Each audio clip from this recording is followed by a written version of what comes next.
growth, price stability is really uncommon globally and reflects the strength of India's economic fundamentals. And this, I would place again, at the cost of repeating, is an achievement of the people of India.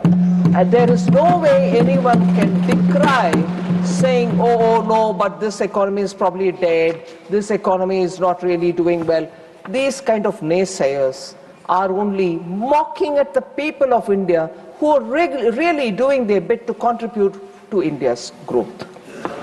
So the union budget, therefore, sir, in presenting 2026-27 budget, is designed to lock in these gains, convert these macroeconomic stability factors into long-term productive capacities, and to extend this growth trajectory into the coming decade as well. So in this, Atmanirbharta is an important element, and that principle of Atmanirbharta will be kept in mind in everything that we plan for the economy. We have built domestic manufacturing capacity, and that is very obvious. And energy security is also something which we've kept in our minds while preparing the budget. So we have also ensured that citizens also become Atmanirbhar in their own spheres of life. So ease of living, when we say that we have taken measures for ease of living, when we support employment generation, when we improve agricultural productivity, and when we increase the household's purchasing power, these are all conscious steps taken by us, resulting in these aspects of our life, and therefore all services will have to now be available for all citizens so that they are able to chalk their own course.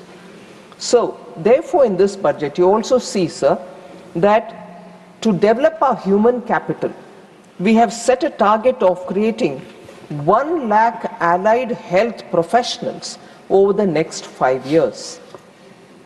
And that scheme is supported by a total allocation of 1,000 crores for this year only, for these next 12 months. This will create employment opportunities in the health sector and also simultaneously improve the health services and promote medical tourism in this country, which is already being serviced by many hospitals, many cities. But now we want that to be very well established with good quality and standard at all levels. Sir, we are also establishing, and this is something which has been a part of one of the budget documents, the budget speech had an appendix, even there the details are given for all to see. We are establishing a high-powered education to employment and enterprise standing committee that will ensure our youth are ready for services sector, where we aim to capture nearly 10% of the global market by 2047. So this standing committee, I would want to take 1 minute to elaborate on what exactly is this standing committee going to be doing. The standing committee will prioritize on IT, fintech, logistics, healthcare, tourism, and also creative services. So when they prioritize on these sectors, because we are saying we will capture the global services sector to a level of about 10% by 2047, these are the probable sectors where a lot of service sector related entrepreneurship can develop, and for which the standing committee will prioritize on these sectors. They will look at closing the skill, infrastructure and credit gaps. The standing committee will also suggest reforms for standards, for accreditation and for digital regulation. It will help expand AI, cloud and professional exports. These are areas in which we want exports to increase. Our people are capable of doing these things, remaining in India, and that kind of a global servicing will actually give them the export earnings, because they will be exporting services. It will look at embedding AI curricula in teaching and methodologies and in teaching curricula, and teacher training as well, and reskilling our engineers. So this committee, sir, will also look at ways in which formalize informal work. So informal work to be formalized, what are the ways in which they can do via digital credentials.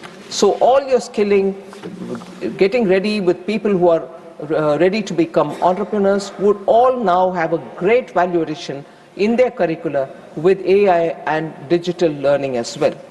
So if the budget is looking at services sector, we are also emphasizing on manufacturing sector. We will scale up manufacturing in 10 key areas. So manufacturing being given priority will be shown in the way in which these 10 sectors find a place in the budget and also have a clean plan for this year, for the next 5 years and leading up to 2047. So what are those sectors? Biopharma. Launch of Biopharma Shakti with an outlay of 10,000 crores to make India a hub of biological medicines and biosimilars. Second, semiconductors. Launch of India's Semiconductor Mission 2.0, the second edition, to produce equipment, materials and design Indian IP. The Electronics Components Manufacturing Scheme has an outlay and it has been increased to 40,000 crores. So that's the second, sir. The third, rare earths. Establishment of rare earth corridors in mineral-rich states like Odisha, Kerala, Andhra Pradesh and Tamil Nadu for mining, processing and manufacturing critical minerals. That's a third, sir. The fourth, a new scheme to set up 3 dedicated chemical parks to enhance domestic production and reduce imports. Fifth, capital goods. Setting up of high-tech tool room in CPSEs and a new scheme for enhancement of construction and infrastructure equipment to manufacture high-value equipments like tunnel borers, and I expanded during my speech that it need not just be on heavy machines which are used for laying roads or laying the metro, but also for today's urbanization, multi-storied apartments. Many of the operations are today becoming mechanized, street maintenance. For all of them, you need machines which have to be heavy-duty machines which have to be produced and made in India. But in the meanwhile, we've also allowed a certain level of imports for some of the components and machinery and for them to set their manufacturing here. Sixth, sir, container manufacturing. A dedicated scheme with an allocation of 10,000 crore to create a globally competitive container manufacturing ecosystem within India. Seventh, mentioned in the budget but not much spoken outside, sports goods. A dedicated initiative to promote the manufacturing of affordable sports goods.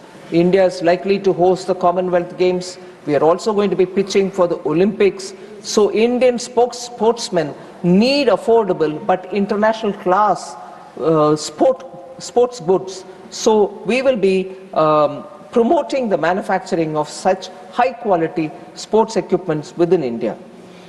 Legacy clusters. So when we are talking about manufacturing in India and there are units which are being established, large production of frontier technology matters are also being considered, but does it mean that we'll forget the existing clusters where MSME had flourished over the decades? No. So we have said 200 legacy industrial clusters will now get rejuvenated. Their cost competitiveness will improve and also will help them to obtain technologies that they'll need. So legacy clusters will be made a lot more modern with AI and digital technology being made available to them. Ninth, textiles. An integrated program featuring Samarth 2.0 for skilling and also a textile expansion and employment scheme for modernization and setting up of mega textile parks is also part of this budget. So for MSMEs, we are creating champion MSMEs, meaning at least the medium-sized ones which have potential to grow bigger. We want to support them whilst equally supporting small, medium, nano enterprises, those who have the potential to grow. Last year, you would recall, sir, that we had expanded the limit for the definition of MSME itself by increasing the turnover limit so that a medium-sized industry doesn't have to fear that he might lose all the benefits that he gets by being an MSME if only he had the opportunity to grow by growing. So for such medium-sized industries, we want to help them to come out of it, but at the same time, without losing earlier comforts or the support system which existed for them. So for that, building champion MSMEs, the budget introduces 10,000 crore in the name of SME Growth Fund, Small Medium Enterprises Growth Fund, and mandates the TREADS platform for CPSEs to solve liquidity issues, because TREADS platform has given them how to ways in which they can monetize the bills that they've obtained, not really waiting for the final. But here, we have emphasized now through this budget that all CPSEs will have to become part of the TREADS platform so that every bill gets paid in due time, or else the monetizing of it will happen. And that will set a precedent for private sector large firms also, which delay payments for the MSMEs, but getting onto the TREADS platform, it's all transparent and very clear for everybody to see that timely payments of their dues for the MSMEs itself will be a very big relief. And in the budget, we've made it mandatory now for CPSEs to get onto TREADS platform. So we're also providing professional support for these MSMEs through corporate mitras with the Institute of Chartered Accountants of India, the Cost Accountants of India, company secretaries. We are creating corporate mitras who will go through a process of learning, who in turn can help MSMEs to help with such issues which need professional assistance. So additionally, of course, customs duty exemptions have been provided for critical minerals like lithium and cobalt, and capital goods for manufacturing of lithium ion cells, nuclear energy, aeroplanes, and so on. We'll also be developing an integrated East Coast industrial corridor so that the eastern region will benefit by getting greater connectivity with the rest of the country. And a node will be set up, we said, in Durgapur. So these steps actually mentioned in the budget is a proof that our resolve to build a resilient and self-reliant India, not just by talking, but by putting money and planning for the next several years. So in this, I wish to emphasize that this is the Council of States. I urge all parties and honorable members to encourage their respective state governments to participate actively in these schemes which are announced, many of which will operate in a challenge mode. So the sooner they come with an exhaustive planning, looking at all the filters which prevail in the PM Gati Shakti, what will be the footfall, what kind of connectivity it has, where are the railway stations or ports connecting these areas, and so on. If the filters are looked into and any state comes up for these mega schemes which we have announced, they can stand to benefit. So that is one of the reasons we have chosen not to mention the names of the states for these particular mega announcements. Any state can qualify and come and in the challenge mode benefit from it. Sir, since I'd rather get to answering members and their issues, I'm not going to talk about the receipts and the expenditure. One point that I would certainly want to highlight is whilst gross receipts, non-tax receipts are all mentioned in the budget speech itself, banking and credit availability in order that industries can grow has also seen a considerable growth. The total credit has expanded by 13.8% in the current financial year. That is, as of 15th January 2026, for the year ending 31st March 2026. The non-food bank credit has grown 13%, and the non-bank credit, that is the NBFCs, has also shown a growth of 15.4% in the same period. So, the high-level Committee on Banking for Vikasit Bharat will comprehensively review the banking sector and align it with the next phase of growth for India.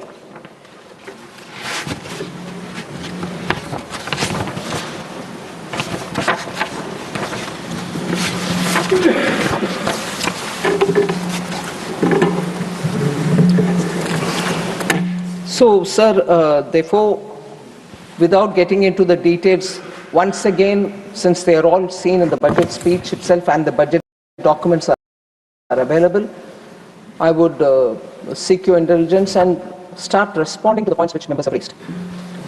Sir, central government is slashing funds allocated for various schemes and therefore is able to maintain the fiscal deficit number as given. So several prominent speakers who spoke about slashing of funds at the revised its estimate stage. So leading them to conclude that public finance is not managed well, or it's a deliberate attempt, I would think, to mislead the House. It's not right to say, sir, that we have slashed funds, and I will get into the specifics. Before I get into the specifics, I'll also give a bit of a background. In the past, sir, success was measured by how much money was pushed out of the treasury, regardless of whether it was actually being spent or not. Money is allocated, money is given, it's gone there, it's lying there, whatever be the outcome. Thousands of crores kept lying idle in the bank accounts of implementing agencies. At the state government or while the central government, sometimes you borrowed money, you gave it, and we are paying interest on it. So it also created a huge float in the banking system. So clearly, a glaring need for reforms in that aspect was before all of us. So through the public finance management system, the single nodal agency, SNA Sparsh as we call it, we have now absolute visibility of where the money goes, where it remains, where it gets spent, where it doesn't get spent, and where it is lying idle. We have a clear visibility. And equally, this system has given us the advantage that just in time we can release for the state which wants the money for that particular purpose, and that will be based on the state's own share which is getting spent. So the state put their own share and spend the earlier installments given by the center, after which the funds under the scheme are released further to them. So strictly the money goes when it is required and gets utilized, and on getting utilized the second tranche goes, and so on. So sir, we do not blindly release more just because we need to book expenditure. We do not do that. We ensure that the money is released only when the ground level work demands it. And on that, the state and the center can have a conversation, and if it requires, we will release. So I would like to categorically state that there is no denial or stopping of fund to any state or any scheme. So, through the SNA Sparsh, therefore, we have created a system which is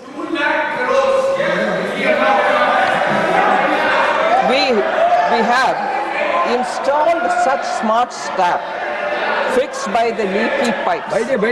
Fix the please, my dear, let her complete her speech, please, my dear. This isn't slashing expenditure. Please, it's my dear. efficient and accountable governance. It's an assurance to the taxpayer that every rupee is accounted for. It's an assurance to the taxpayer, I repeat, that every rupee is accounted for. Sir, and therefore, I'm not just talking you here. Please take your seat. Every time you cannot disturb the house like this, please take your seat. I have introduced a new Nothing will go on record except the finance minister's speech. I have introduced a new statement 4AA in the expenditure profile which shows fund balance under single nodal agency Let her accounts. reply. She will reply all your questions. Please, Union please, territories take your seat. in respect of centrally sponsored schemes. So, sir, the centre's funds are not a free pool of cash that can be used. It is hard-earned contribution of every Indian citizen. We refuse to squander this money simply to meet a deadline. We refuse to squander this Please money take your seat. just because we have to meet a deadline. There is a very transparent process and we go by that. The change in the allocations of budget estimates and revised estimates is a standard, transparent and healthy practice, which is not new to us, it's been there always. Sir, I think sometimes we have to get to some of the details. There's a poor history, for whatever reason. I'm not pointing fingers at anybody, but poor history for accounting or not spending fully, particularly in social sector schemes. And that becomes a very big issue when we have to talk about it. What are the causes, sir, for underspending? Policy paralysis, disdain for governance, poor policy planning and execution.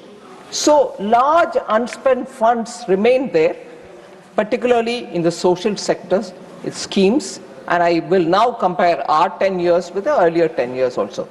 There can always be an observation saying, okay, now you have 10 years, why can't you? We are improving, but 10-year patch of the earlier government, look at the amount of unspent amount.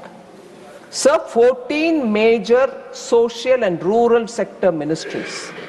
I've taken them, 14 major social and rural sector ministries, compared 2004 to 14 with 2014 to 24. Because the concern comes about unspent money, you are remaining without spending, you're crunching that, and therefore you're having fiscal discipline, fiscal deficit number achieved. No, I want to tell you that between 2004 and 14, in these 14 major social and rural sectors, 94,060 crore of budget expenditure was left unspent during the UPA era. 94,060 crores. Now, between 2014 and 2024, that has drastically come down to 1%, meaning 37,064 crores is all that is left unspent in these 10 years. So when 94,060 crores of budget was left unspent, it made up for 6.4% cumulative budget estimate, whereas here it is just 1%. Under NDA, Prime Minister Modi's government, only 1% in these social sectors are remaining unspent. I want to place these data because it's important. Why? Just as questions are being asked about these monies are remaining unspent, you're crunching this number and therefore fiscal discipline, equally, the very same people would ask about, what's your debt? Why is it growing? Why are you borrowing so much? I find पारस्परिक विरोधाभास है इसमें. खर्च नहीं करोगे और खर्च हम ज्यादा कर रहे हैं मगर खर्च नहीं किया, और इधर बोल रहे हैं नहीं खर्च करो उधर मगर बोरोइंग क्यों बढ़ रहा है. बोरोइंग बढ़ेगा जब कैपिटल एक्सपेंडिचर बढ़ना चाहिए, क्योंकि एसेट क्रिएट कर रही हो. So this mutual contradiction has to be resolved by people who are asking this question. So, Congress sheds crocodile tears about rising debt. Sir, you want us to borrow more money and release funds also to the states? I want to say this, sir. Government cannot borrow excessively. That's a principle which guides us. The Congress is obsessed about outlays. कितना outlay? इसमें कितना दिया? कितना दिया? कितना दिया? मगर हम तो मांग रहे हैं कि पैसा भी देंगे मगर आउटकम भी दिखाओ. सो कांग्रेस को खर्च के फिक्र है, हमें नतीजों का फिक्र है. Naysayers of course will say, oh, this budget is parsimonious. Not at all. If you are conscious of the penny or the rupee, the paisa that you're collecting from an Indian citizen and wanting outcomes, you will have to be careful about how monies go, when they go, how much goes. And that is exactly the principle with which the prudential public finance management, which Prime Minister Modi guides us, is be sure that my money is not lying idle somewhere. You should know why it is lying idle, get the outcomes there. So that is the route with which we are going, sir, so that the zamana of 15 paisa only goes out of that money which is being sent to the state. Oh, chala gaya. Modi ji ke samay par har paisa jo jana hai wo jayega. इसीलिए 2014 से more than 48 lakh crores have been spent on various or have been sent directly through DBT to various beneficiaries. And because it is DBT, we have saved an estimated 4.31 lakh crores from falling into wrongful hands. That saving is very clearly paisa not being allowed to go to hands which don't have a right to receive that money. That is possible only because we have made the entire process digital and transparent. So 48 lakh crores have gone to people who need to get it, and that's not a small achievement, sir. Technology has helped us, I should concede that. So Congress party announces big, spend blindly without even accountability, without any accountability, borrow more and ruin the fiscal discipline, which is not the story under Prime Minister Modi's leadership. Fiscal discipline equally without giving attention to people who need those welfare projects. I will repeat that one particular scheme through which this argument holds validity. Oil bond issue, sir, which was created during the UPA time. We will be paying that even now. We are repaying it even now. My grievance with oil bonds, sir, is that it was never reported in their budget. कुछ और नहीं है, bond race करना है, race करो, तो क्यों budget में बोला नहीं है? उसको क्यों कारपेट के अंडर पुश करके छोड़ दिए? वो है. इसीलिए the basic principle of responsible budget making is something which we have steadily, and I'll tell you in a bit, how every year we've brought in greater transparency in our budget making process. Sir, another allegation is schemes have been announced without any budgetary allocation. Announce karte ja rahi ho, uska paisa nahi de rahi ho. So I want to say, sir, budget speeches give a policy directive also, other than announcing schemes. Or it may announce schemes with allocation, and sometimes it may allocate resources a bit later. So announcing schemes without allocation itself is not saying the truth, complete truth. I would like to say, sir, the number of instances when budget speeches earlier made had announcements with no allocation. But before I go into that, I will like to elaborate on, in this budget, 16 new schemes have been announced with allocation. 16 new. I can leave the list on the table, sir, with your permission, for any member who wants to see. 16 new schemes with allocation, and 4 schemes where existing schemes have been given top-up amounts as well. So 20 schemes with allocation, new ones 16, and 4 existing getting top-ups. But the earlier examples of UPA, where budgetary announcements were made, no allocation were made, that wasn't criticized worthy at that time, but when we do it, it's criticized worthy. But I see budget documents as, budget speeches as much more than just giving schemes and allocation. They are also setting the direction. 2005-06 budget, sir, UPA governments. Manufacturing competitiveness program was announced as a new scheme with no financial outlay. Skills development initiative in the same budget was announced, no financial outlay. Mumbai as a regional financial center was announced in the same budget, no outlay. National Institute of Securities Market. It's a policy directive, and I can recognize that that's not a scheme in that sense. It was a policy directive given to a regulator saying, set up your own Institute of Securities Market. And that was only right. You couldn't have allocated anything. So, several announcements without outlay, sir. But no, it is sin when we do it. Tea industry regeneration. I want to say this now very clearly because I quote this from the 2005-06 budget. But मैं जरूर इसको बताना चाह रही हूँ क्योंकि waste Bengal में चुनाव है, असम में चुनाव है. मैं बात बोल रही हूँ 2005-06 में टी सेक्टर के लिए कुछ अनाउंसमेंट हुआ, टी इंडस्ट्री का रिजुविनेशन के लिए टू फाइंड, एंड उसके लिए वो सेक्टर क्राइसिस में है.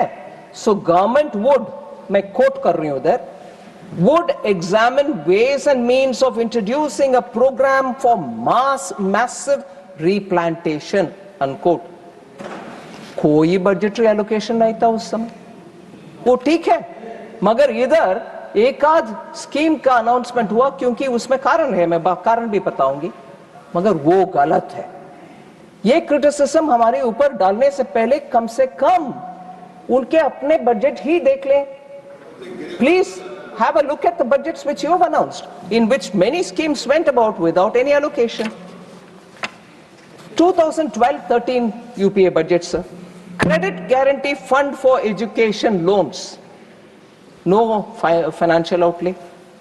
And that was setting up a fund for ensuring a better credit flow to students who wanted to take money. No outlay. Credit guarantee fund for skill development. Again, 2012-13 budget, no monetary allocation. National Mission on Food Processing, no financial outlay, even in that 2012-13 budget. Irrigation and Water Resource Finance Company का घोषणा हो रही है, मगर उसका भी allocation कुछ भी नहीं बोला गया. ये सब ठीक है, मगर हमारे यहाँ जहाँ 20 स्कीम्स का allocation के साथ घोषणा होती है, एक आध में जानबूझ करके allocation नहीं है, मैं कारण बताऊंगी, मगर वो गलत है. एक कैसा क्रिटिसिज्म हो सकता है सर?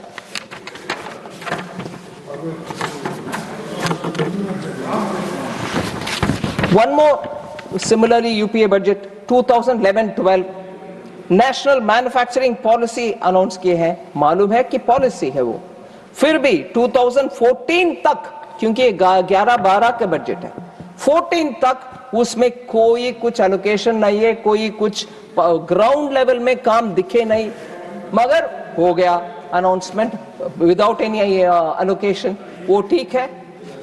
सो क्रिटिसिज्म करने से पहले थोड़े सोचना चाहिए कि ये क्रिटिसिज्म जैसे बोलते हैं, you point one finger that side 3 points at you. ये तो कम से कम समझ में लेना चाहिए, आना चाहिए. सर, क्यों हम, उनके सरकार हो हमारे सरकार हो, क्यों बजट में अनाउंसमेंट करते हैं बिना अलोकेशन? इसका भी हम महत्व समझना चाहिए. In the interest of the House and the other larger citizens who watch, I would like to state why union budget is more than just an accounting statement or allocation exercise. Very often, budget speeches set the policy roadmap for the government. Often the government wants also to signal a shift in strategic priorities. So announcing the scheme in the budget speech establishes that executive intent. सरकार की intent establish हो जाता है. फिर at an appropriate time, after proper vetting and clearing of by the competent authorities, the allocation will come through. In many cases, sir, the schemes get announced with some token allocation, 1 crore, 10 crore, 100 crore, depending on the scheme. Then a head of account is created in the ledger. उसके बाद ही उसका major allocation का announcement होता है. It can happen during supplementary demand for grants later in that year. Sometimes a scheme is announced, but it requires an enabling legislation. So legislation पारित होने तक हम इंतजार करते हैं, इसमें allocation नहीं देते. So I'm sorry, many of the वरिष्ठ members know all this. फिर भी क्योंकि opposition में बैठे हैं और criticism तो सरकार के खिलाफ करना है, so हम करेंगे. Every person, even remotely associated with the finance ministry, understands all this. But I was surprised to hear it. Sir, also, there was this a bit patronizing comment, if I may be allowed to say it. The budget is forgetful of the past.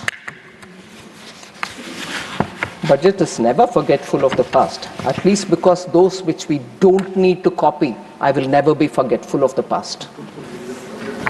Sir, glorious past hai to cherish it forever. Remember it every time. Every time you make a budget, remember it. But if it is a tarnished past, मैं तो संभाल कर रहना चाहती हूँ. उस पास से सीखना चाहती हूँ. गलती ना करें. So we don't forget. This budget is not forgetful of past. It remembers the fragile 5 days.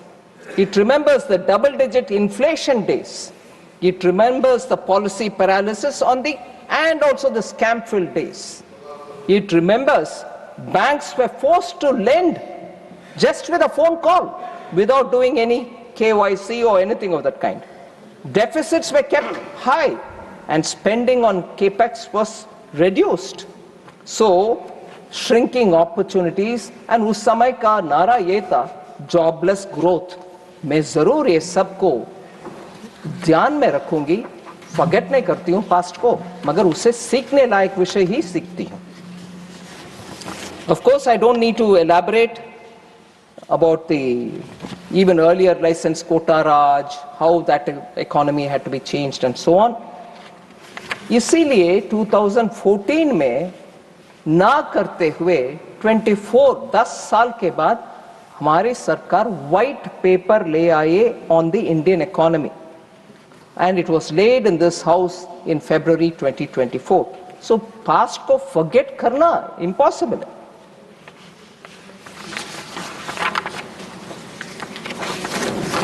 So now I want to just say, I'm not sure how to take this. Former FM P. Chidambaram ji, in 2023, addressing the audience in a media conclave, had said that he credited the BJP-led NDA government for its single-minded focus on containing the deficit and on debt management. He said it in 2023. And today, in 2026, that circumstance which he took into consideration and gave this comment has actually only improved. It is actually only improved. So there's no way that comment which was given in 2023 can be changed. If anything, appreciation will have to be more. But today, we find that you're finding fault with our debt management. It doesn't add up. So then, I move on to talking about, again, debt to GDP, which was raised by, I can't see the honorable member, Raghav Chadda.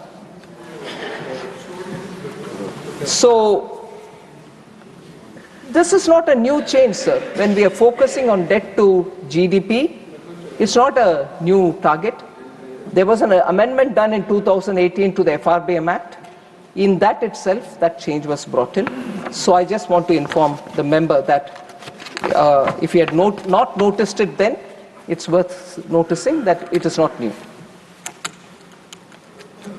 Also, sir, the point that the middle class is being sandwiched was raised.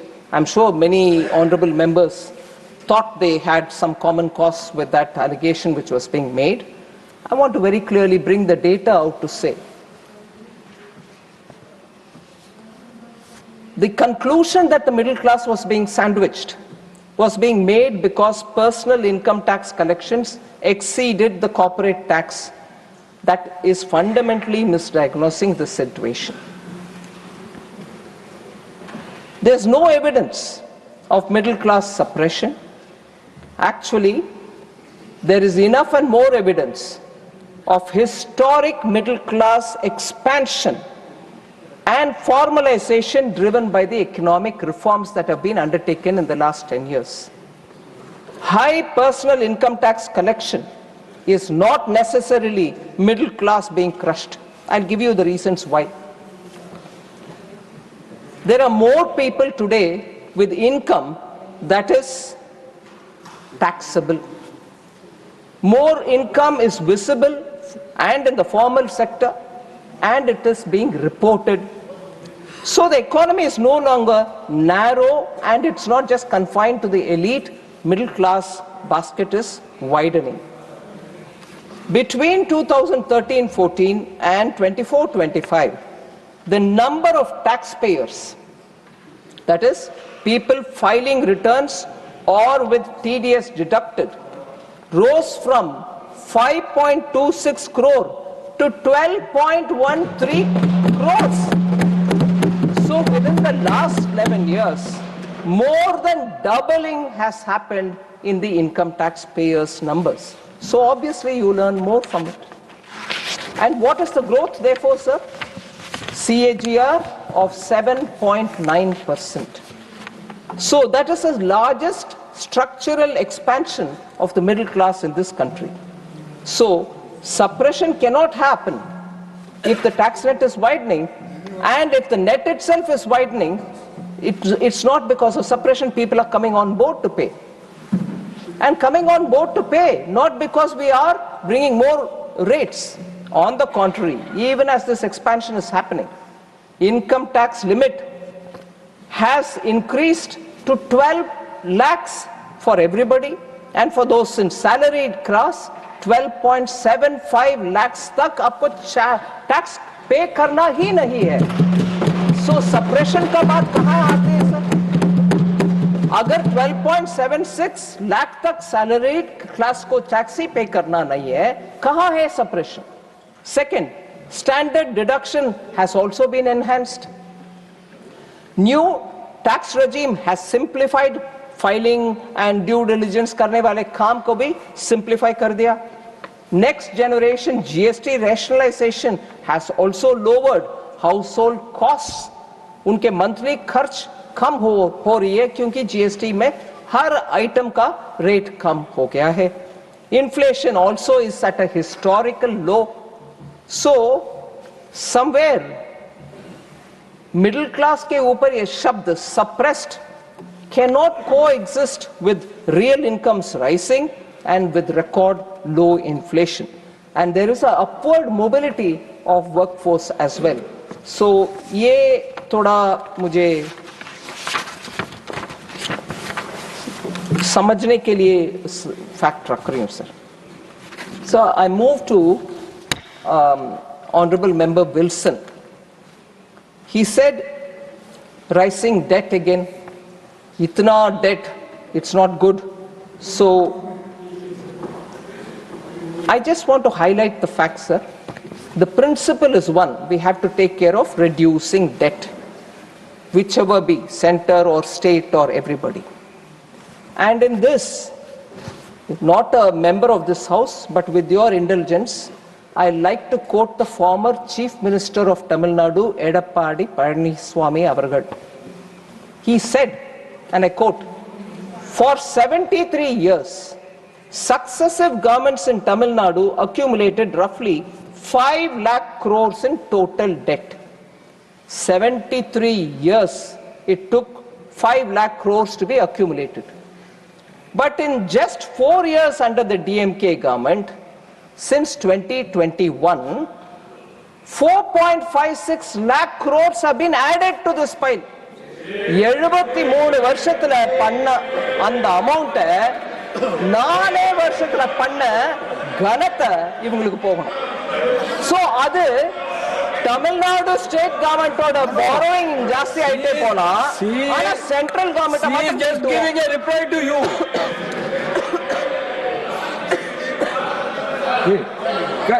You by the let lobby our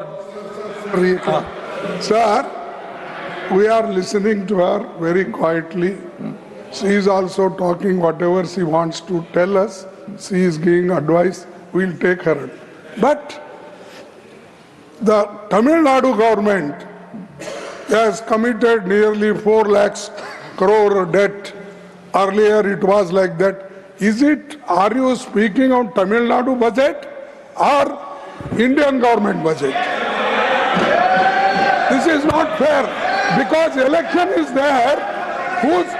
Because election is there and AIDDMK no, only 1 minute. Leaders quote she is doing it.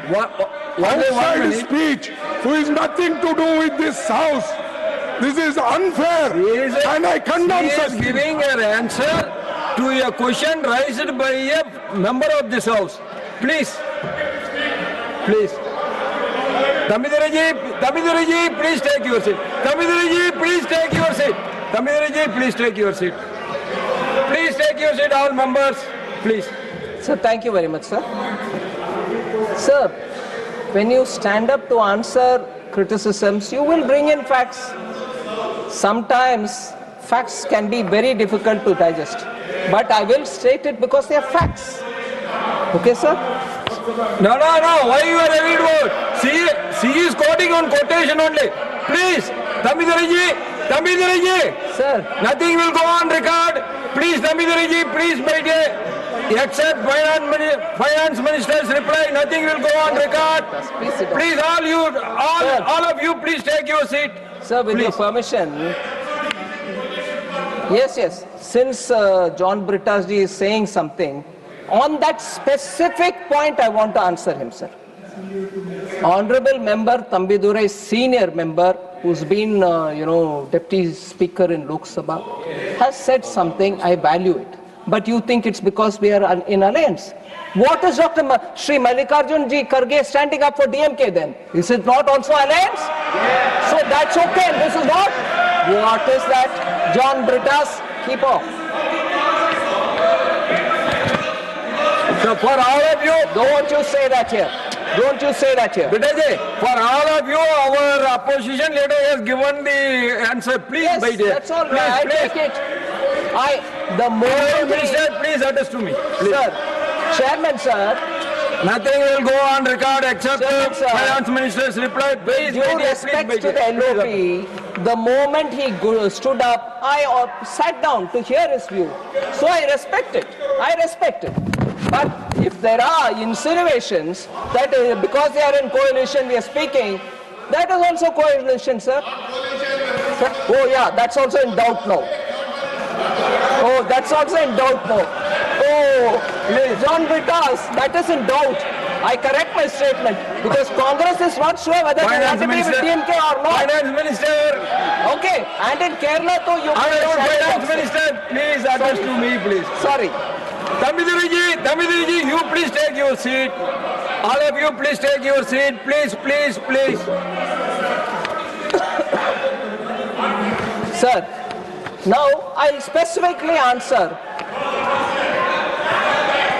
Kanimuri NVN Somu, who's an honorable lady member of the House. She said, No. Sir. Sivarajanji, you please take your seat. She is replying to another member's speech. Let her reply. Honorable Member Kanimuri had raised, Tamil Nadu there's nothing for Tamil Nadu in this budget. Sir, I just want to mention what is in this budget and maybe answer her question. So, what did Tamil Nadu get? High-speed rail. Chennai is a major node with 2 high-speed corridors. Hyderabad to Chennai, Chennai to Bengaluru. Second, sir, rare earth corridor. Tamil Nadu is explicitly named for a dedicated rare earth corridor. And if I may add, the only state to have 2 corridors, defense corridor, rare earth corridor as well. Third, Adichanallur Heritage Development is selected among 15 sites for experiential heritage development with conservation labs and curated public access. Fourth, ecotourism trails. Budget has announced bird watching trail in Pulikat Lake and mountain trails in Podigai Malai, both of which in Tamil Nadu. 5, coconut promotion scheme which will replace old and non-productive trees with high-yielding saplings in major growing states, inclusive of Tamil Nadu. 6, of course, Kerala. Tamil Nadu is being... Sir. No, I want to ask you one thing. You don't want the coconut grower to get benefited. You tell me that. No, please take your seat. Why you are interfering? Let every coconut farmer get the benefit of it, please. First listen to Tamil Nadu. Finance Minister, please. Finance Minister, please address to me. Sir, please address to me. Duty-free high seas fishing and tripled duty-free input limits, 1% to 3% for seafood processing, boosting coastal Tamil Nadu incomes and exports. Other than that, sir, this is the 6th item. 7th, textiles, modernization and employment program under Samarth Plus, Samarth 2.0, skilling for Tirupur, Coimbatore garment clusters is not for Tamil Nadu. 8th, leather and footwear, duty-free inputs extended to shoe uppers and export window extended from 6 months to 1 year. Import something duty-free, do your work, export it not within 6 months, export it even after 6 months till 1 whole year. That will give comfort to small manufacturers. So leather, and that will directly cut costs for units, small units, which are in Ambur, Vaniambadi and Chennai. That's not Tamil Nadu, sir.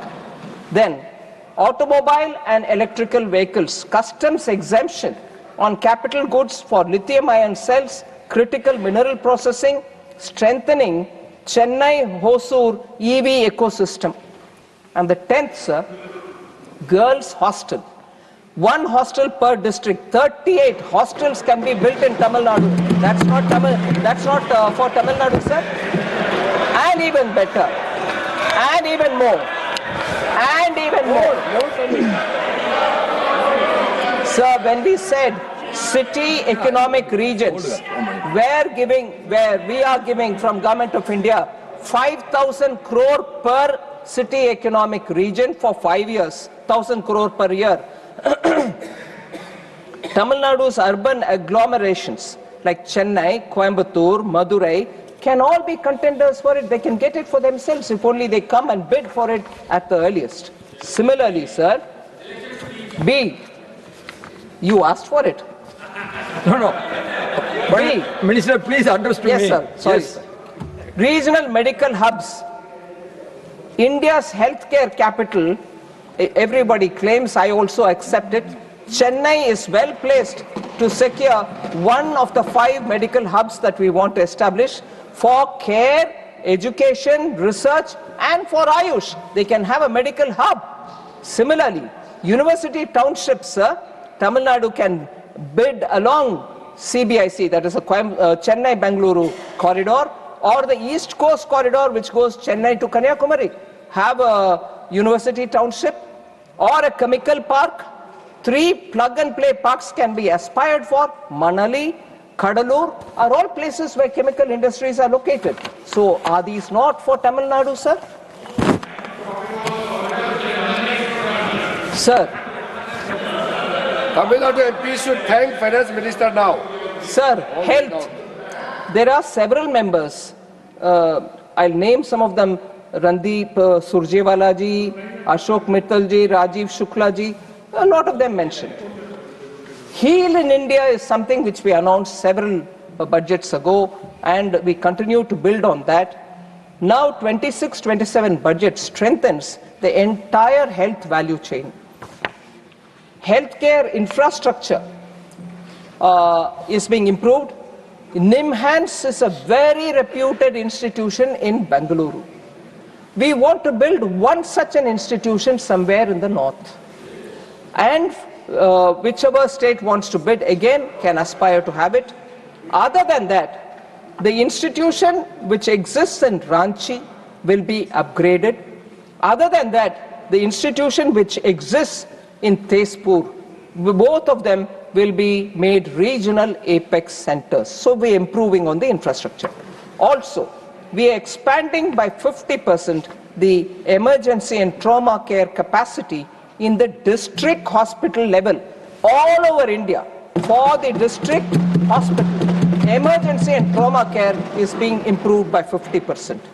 Also, sir, the workforce pipeline will be expanded decisively because 1 lakh additional allied health professionals for the next 5 years will be created, and they will be serving within India or find jobs anywhere else as well, but they will be qualified. 4, a care system, a care ecosystem is also being carefully nurtured. 1.5 lakh caregivers for elderly, for wellness and for medical device operations are being readied. This year itself they will be available as skilled caregivers. So other than this, 1,000 crore for allied health professionals is also being allocated in this budget. More than that, the medical value tourism, 5 regional medical and integrated hub is being planned.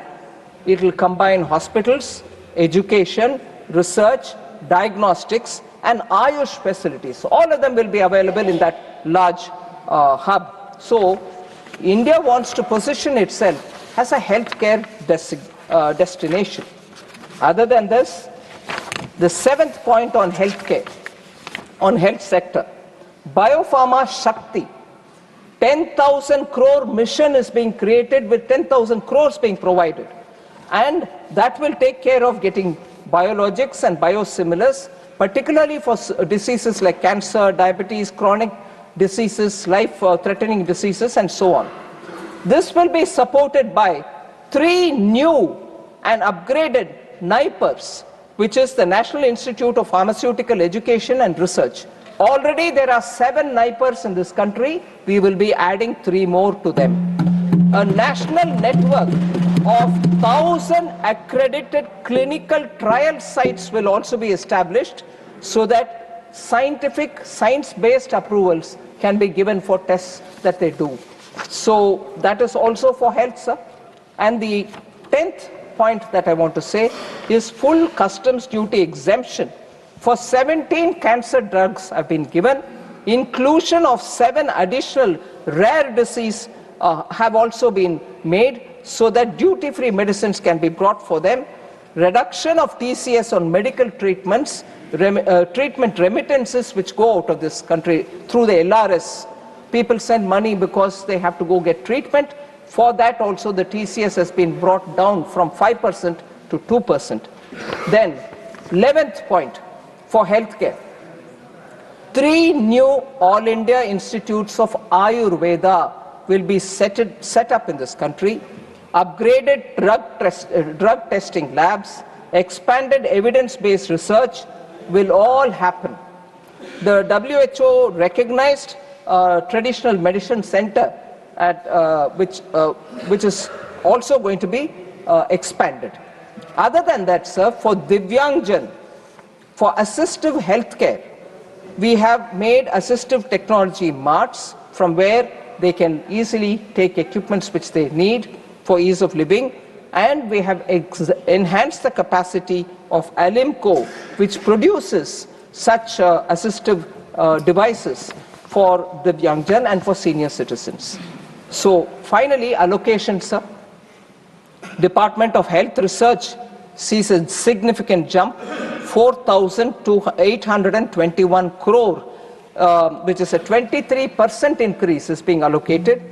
4,200 crores is being given for PM Abhim, which actually is for improving health infrastructure in the states.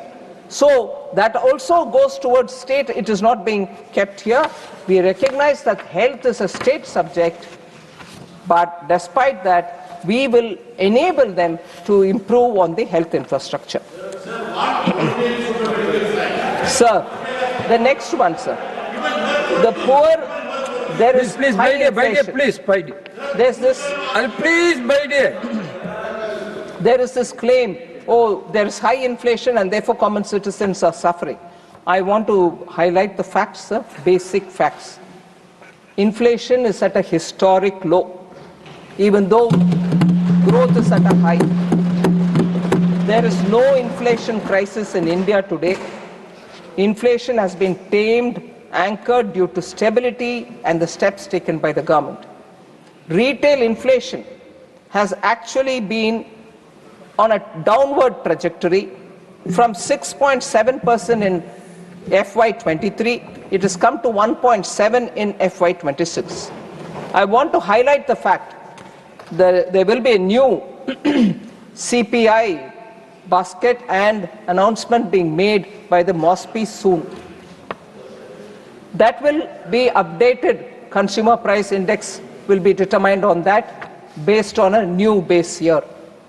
But in the current series, based on that 2012 base year, sir, which on the basis of which data has been released from January 2015, clear 10 years, in this data cycle of the CPI, the inflation has never been lower than this.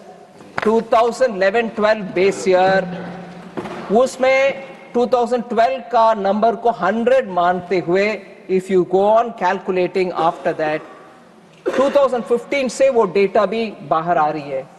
2015 से लेकर 25 तक, इससे कम कभी inflation नहीं हुआ करता था.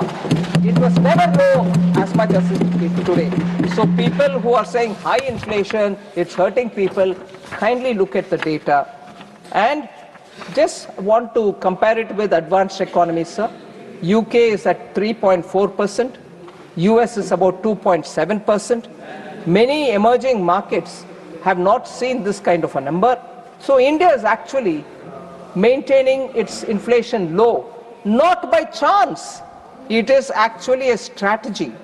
I want to clearly tell that we have made sure not just blunt monetary tools, but we have a calibrated mix of fiscal policy, trade policy, and also supply side interventions that we've made over and over again, as a result of which today inflation is where it is. Just for example to say that there are conscious efforts taken by the government which is resulting in inflation being low. Dynamic duty management. When edible prices go up, we make sure that the basic customs duty is brought down proactively, so that, take the example of June 2025, sir, it was reduced to 10%, as a result of which immediately we could get some edible oil and make sure the market didn't suffer for want of edible oil. So when at the same time, in case the price comes down too much, that our farmers might get affected, we quickly go in and raise it so that farmers don't get affected. So dynamically managing duty on commodities which can come into the country. Second, actively maintaining a buffer stock so that as and when the prices are likely to go up, we release the stock and calm the prices down. This is actually validated by data in the last 4 or 5 years. We also have made sure that railways will make sure logistics is provided for edible items which have to move to different parts of the country at a lower price. Every commodity going on the road with diesel costs and truck and logistics delay might increase the price, so we have ensured that railways will be the route through which many of these goods will move to different parts of the country. So that's also part of the dynamic management. Third, sir, GST rate rationalization, all of us have spoken about it. We kept doing it in piecemeal. At one go in September 2025, I will thank the GST Council. Unanimously, the rates were brought down for across the board to all common man items. And the fourth, sir, we give support to agriculture. India recorded a historic cereal production of 3,320 lakh tons in 24-25. So when our annadata are producing and giving, we are able to also make sure that the prices come down. No, announcement come morning. No. Sir, inflation control, thereby, inflation control has been completely, because of the dynamic system with which we are working in tandem with the RBI, it has been kept below the tolerance band.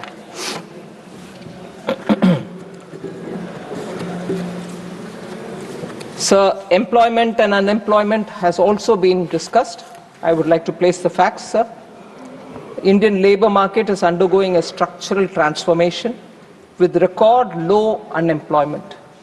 India's unemployment rate has actually fallen structurally, you can see it, from 5.6% in 2017-18 to 3.2% in 23-24.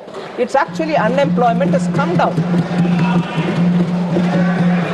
The economy is actively absorbing labor. In Q2 of financial year 26, which is the current year, sir, 56.2 crore people were employed. Just in this one quarter, 56.2 crore people have been employed. 8.7 lakh net new jobs have been created in just 3 months. So, the annual survey of industries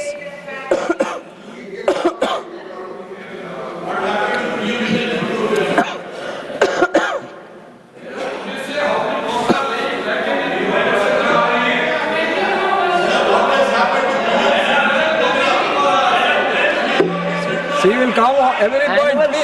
Please take your seat. Please, let her take your water. Please, you take your seat.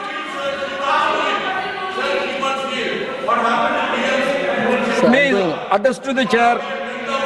Sir, annual survey of industries records a 6% year-on-year increase in manufacturing sector employment, adding over 10 lakh organized sector jobs in a single year. Importantly, the job quality is also improving. Large factories, which is 100 plus workers, jisme hai, large factories, nearly doubled in the last decade, and their growth is 6% CAGR. So it clearly shows that there is more stable and higher productivity with better paid jobs. Sir, also, the total estimated employment in the formal manufacturing sector showed a robust growth, 5.92% in 23-24 over the previous year, 22-23. More importantly, sir, I'm sure members will be happy, the female workforce participation has also nearly doubled from 23.3% in 2017-18 to 41.7% in 23-24. 26.2% of proprietary establishments are now female-headed, with manufacturing leading this shift. So, economy where women are entering workforce and entrepreneurship at this scale, sir, cannot be an economy without jobs. Growth without jobs was the UPA era story, not now. Sir, gig economy is also expanding. I don't need to highlight that. I'm sure all the members are conscious. The gig economy expanded by 55% from 77 lakh workers in 21, the financial year 21, 120 lakh in FY25. So, e-Shram portal, over 31 crore unorganized workers have been registered January 2026. So all of them are also getting covered under Social Security. 54% of these registrants are women. So I have more to say on skilling, labor codes and they think I will hold on there, sir, because there are few more particular questions. Entertainment industry. Honorable Member Jaya Bachchanji had asked this question. I want to say there is nothing in this budget for the entertainment industry. I'm very sorry to say, sir, she's a senior member. That's not right. This budget actually has entertainment. Actually, one of the earlier announcement also that sustained work attention has been given.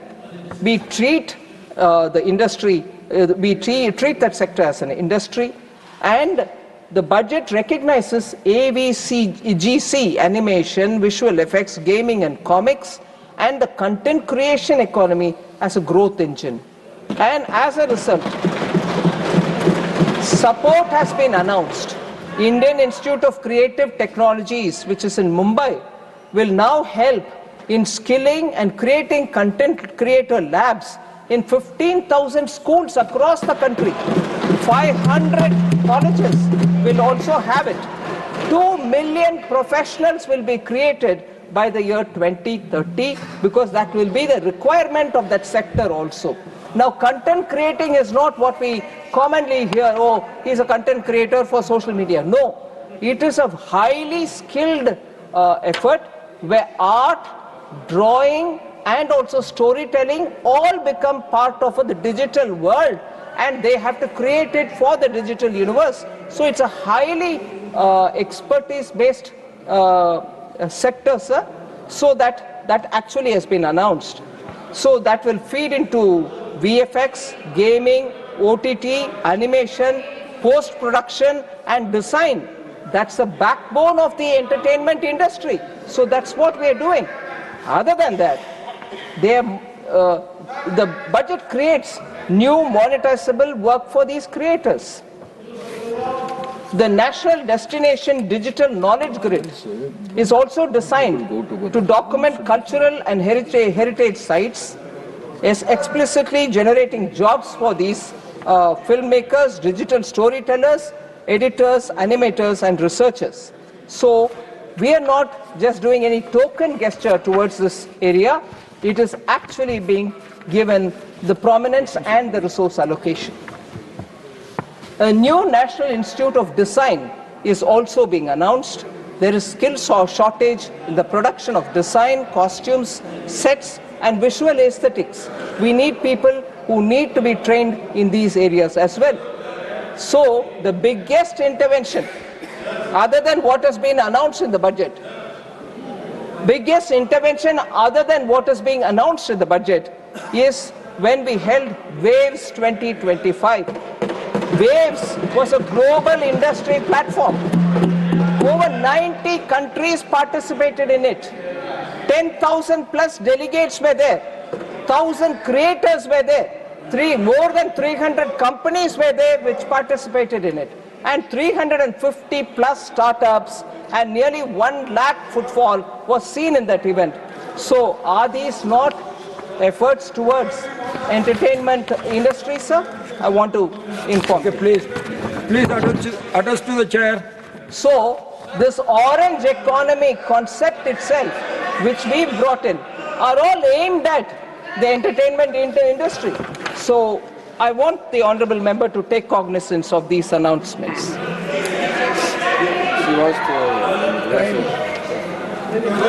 See, are you yielding for Jaya Bachchan ji? आराम से. Please. Sir, अगर आप जो मैंने कहा उसको अगर ठीक से पढ़ें, आपने बहुत अच्छा जवाब दिया. You're a great storyteller, ma'am. Congratulations.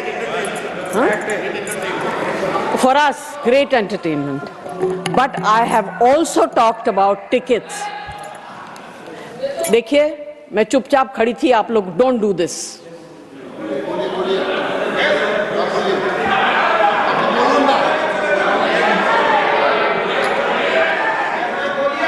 Sir, you get the house in order. You please address. You please address I to the chair. spoke about the entertainment tax. I spoke about tickets. What about this? I'm not talking about institutes of design. I'm talking about the industry, entertainment industry. We are some of the highest tax-paying individuals of this country. Okay, you please take your seat. What a... No. Minister, we have to go for another business is waiting. Sir, I thought I have quoted the honourable member's observation when she said, let me finish now. You please address to me. Now that you asked something more, I have to... Honourable Minister, please address to the chair. Honourable Minister, please address to the chair because another legislative business is there. I understand, Please, sir, but please. I have to do justice. You Therefore, please address to the chair. Sir, I want to highlight the fact, sir. I have not finished because there was new question asked, and I will have to answer that as well. Sorry?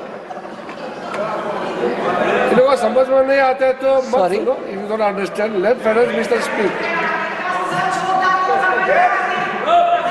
Finance Minister, Please. Nothing will go on record. Nothing cross-talking will not go on record. आप बैठिए, please, आप बैठिए. Honourable members, please बैठिए. Honourable Minister, please address to the chair.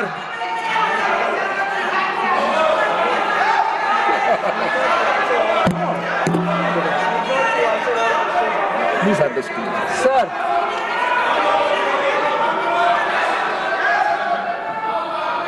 Sir, there was an honourable member who had raised an issue and I was giving an answer. Maybe the honourable member is not satisfied and therefore she stood up and mentioned something more. And I will certainly attempt to answer that as well. But if this is objectionable and there are commentaries and finger pointing, doesn't behove well. No. You please take your seat. Nothing will go on record except Finance Minister's answer. No. This is not correct. So, just to stand up and point a finger and shout somebody else down is not going to help, sir.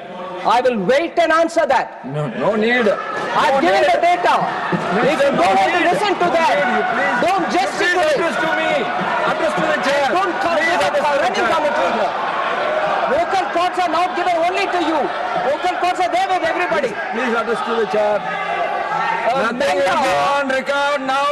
A member has asked a question. Nothing will go on record. Please take your A seat. member Please has address asked a to the question. chair. I yielded with your permission.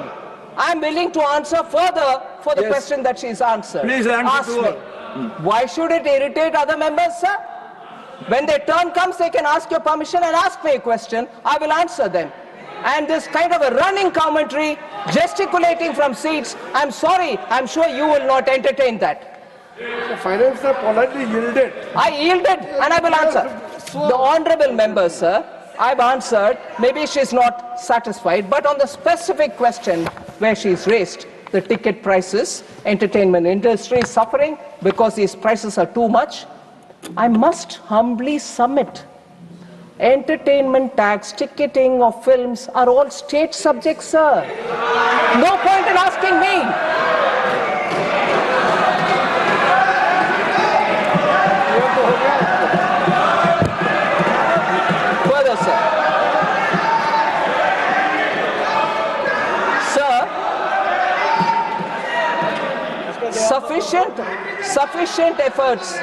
sufficient efforts have not been taken up for senior citizens is a point which was mentioned by one of the honorable members. I want to respectfully submit. You had enough Our time culture, has been sir, given, please, my dear. Our culture has taught us to pay utmost respect to our elders. No. Nothing will go on record except finance minister's speech. You please take your seat, please. Please, Sir, please address to the chair. our culture teaches us to pay respect to our elders. Union Budget 26-27 has made several announcements for senior citizens. I want to say that, sir.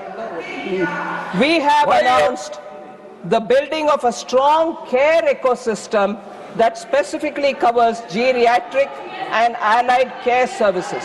Let her answer, you please take your seat. No, you please take your seat. Let her answer, you please take your seat. This No, includes this I am not going to allow. You please take your seat. target. No. This is too much. You please take your seat.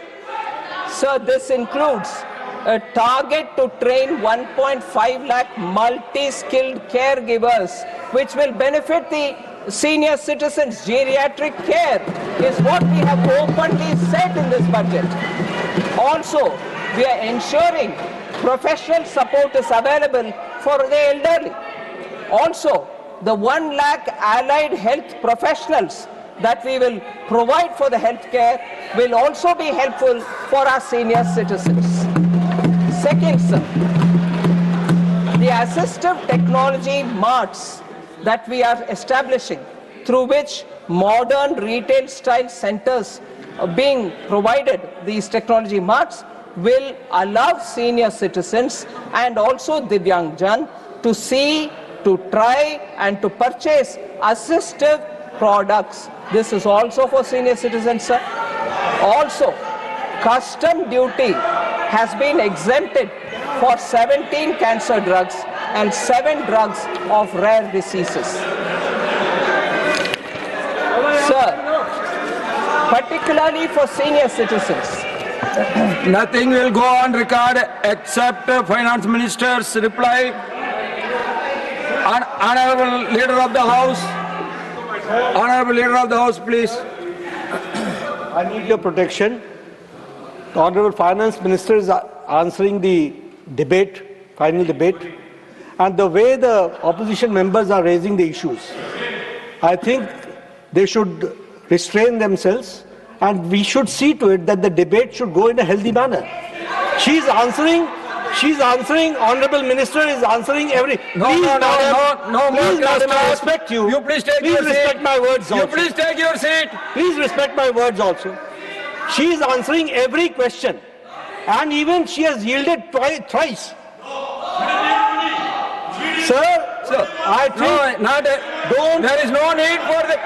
Oh, John Bidas, बैठ जा यार. She cannot lead to every member, please. So, sir, I will request you that let the minister answer, and if there are any questions, she is always ready to answer. But let the debate continue, sir. Honorable Minister, please address to the chair, yes, please. Sir, so senior citizens are being taken care of, and every budget announcement has something for them. In fact, the BJP manifesto, sir, the BJP manifesto very clearly promised to provide benefits to senior citizens at 70 years or over under the Ayushman Bharat. Irrespective of income levels, we have included all senior citizens 70 years and above into Prime Minister's Jan Arogya Yojana. So accordingly, free health cover is available, which is 5 lakh per year, is provided for all senior citizens aged 70 and above, irrespective of their socio-economic status. And in this, is it just an announcement? 96.73 lakh Ayushman Vaya Vandana cards have been issued already. 33,000 hospital admissions have happened. worth 2,155 crores, which have been authorized under Ayushman Vayo Vandana Yojana. And this is exclusively for senior citizens. Sir, GST on important items have also been brought down, which will be of help for the senior citizen. 33 life-saving drugs, 0 GST. 5% GST on some medicines, which were higher earlier. GST on health insurance premiums have come down from 18 to 10%, 0%. GST corrective, the corrective spectacles, lenses, contact lenses, all of them have been reduced to 5%.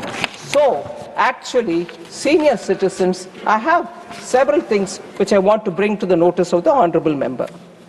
Sir, farmers, Nothing will go on record except the finance minister's answer, please. So I want to mention this. Very actually drawing our attention. You cannot take your seat, please. No. I have not permitted you to speak. You please take your seat. Please. Sir, farmers are... There was an observation which will be very pleasing for all of us to hear.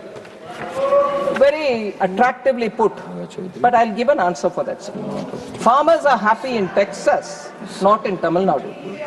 They are happy in Kentucky, not in Karnataka. Wisconsin, and not in West Bengal. I'm sorry to say that farmers, I want to explain this, sir. He is clearly admitting by naming Tamil Nadu, Karnataka and West Bengal and saying farmers are not happy there. The India alliance ruled states our farmers are unhappy. They have to take care of it. The member said farmers are happy in Texas, not in Tamil Nadu. Happy in Kentucky, not in Karnataka. Wisconsin, not in West Bengal. All three are ruled by India alliance. They should talk among themselves and say why are they unhappy. But sir, coming to this point, agriculture is a state subject. Union government works for Sabka Saath, Sabka Vikas.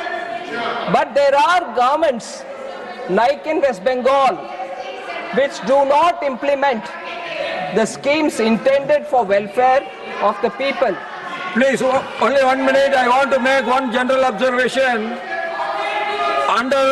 Under Rule 235(9), that no member shall not obstruct proceedings, hiss or interrupt, and avoid making running commentaries when speeches are being made in the council. Kindly follow that rule, please. Sir, agriculture is a state. Please take your seat. Madam, you please take your seat. You please take your seat. Please. So West Bengal does not implement the schemes intended for welfare of the people of the state just because it is financed by the center. So how can we be held responsible? I'll give you a concrete example, sir. Welfare of the tea workers. The Pradhan Mantri Shramik Protsahan Yojana. The Pradhan Mantri Shramik Protsahan Yojana was introduced in the budget of 21-22. It was for the welfare of tea workers. The scheme for the welfare of tea workers, particularly women and children, for bettering standards of education which is available for them, for bettering the health services which are reaching them, and for housing infrastructure facility, the government came up with this scheme. Assam, sir, has already implemented the scheme and utilized 293 crores. The West Bengal government has refused to implement the scheme. Now, if they are unhappy, the farmers, is it our blame? We came up with a scheme, utilize it for them. Farmers in the chai bagan are unhappy.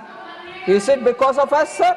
So if you don't implement for a program meant for poor people, and then you say we are disadvantaged, you're not helping us. I want to say the welfare of 3.79 lakh plus tea workers, the welfare of 3.79 lakh plus tea workers, why should the scheme be stalled for 5 years? They have stalled it for 5 years. And therefore, now if farmers are unhappy in Bengal, who's got to answer them? There was a scheme brought in. Similarly, Ayushman Bharat was brought in. It would have helped even, leave alone those people who are staying in Bengal, benefiting from their own state scheme. At least when they go out to work in other states, Bengal citizens would have got the benefit of Ayushman Bharat wherever they are. No, but we don't want to. But they will come and accuse again for a wrongdoing which happened, maybe one-off case, which happened probably in Telangana or in Tamil Nadu, where they were called with names, Bengali-speaking people. That becomes a big issue. Now you don't want to benefit these migrant Bengali workers from getting the benefit of Ayushman Bharat? That's not your duty? But no, we will come here only to criticize. Sir, concluding, sir, coming to the end, sir, lot of people, lot of honorable members kept saying you are not funding schemes which were announced. Like for instance, I heard a member from Telangana saying there's no money to... Answering only to your questions, you please take your seat. Nobody is hating Bengalis, everybody is liking Bengalis, you please take your seat. I heard a member of parliament saying that they don't get money for the turmeric board. I want to say, sir, the allocation for this is included under the spice board allocation, which has been provided an allocation of 156.89 crores in this budget. So turmeric board also gets the money. Sir, subsidy cut in food and fertilizer, petroleum and so on. Members have said that. I want to say that the total outgo on major subsidies, namely food, fertilizer and petroleum for 26-27 is 4.1 lakh crores.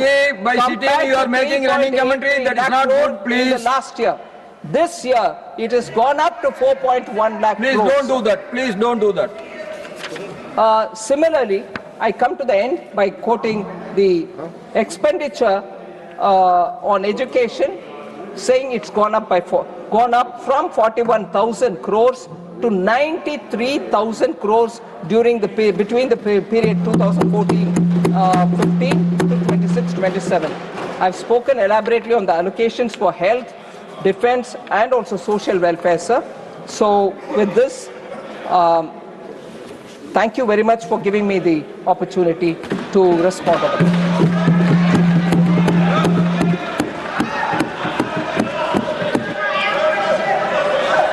Dr. Mansukh Mandaviya to move a motion for consideration of the Industrial Relations Code Amendment Bill 2026.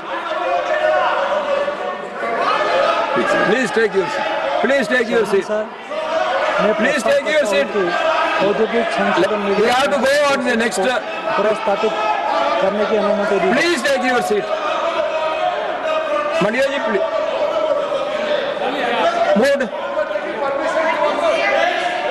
I move the bill. Okay, motion moved. Honorable members, Business Advisory Committee has allotted only 30 minutes for the bill.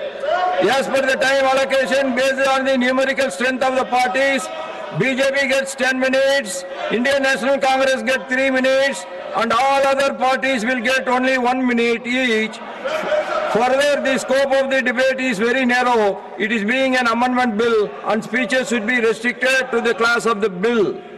I now call upon the members whose names have been received for participation in this discussion.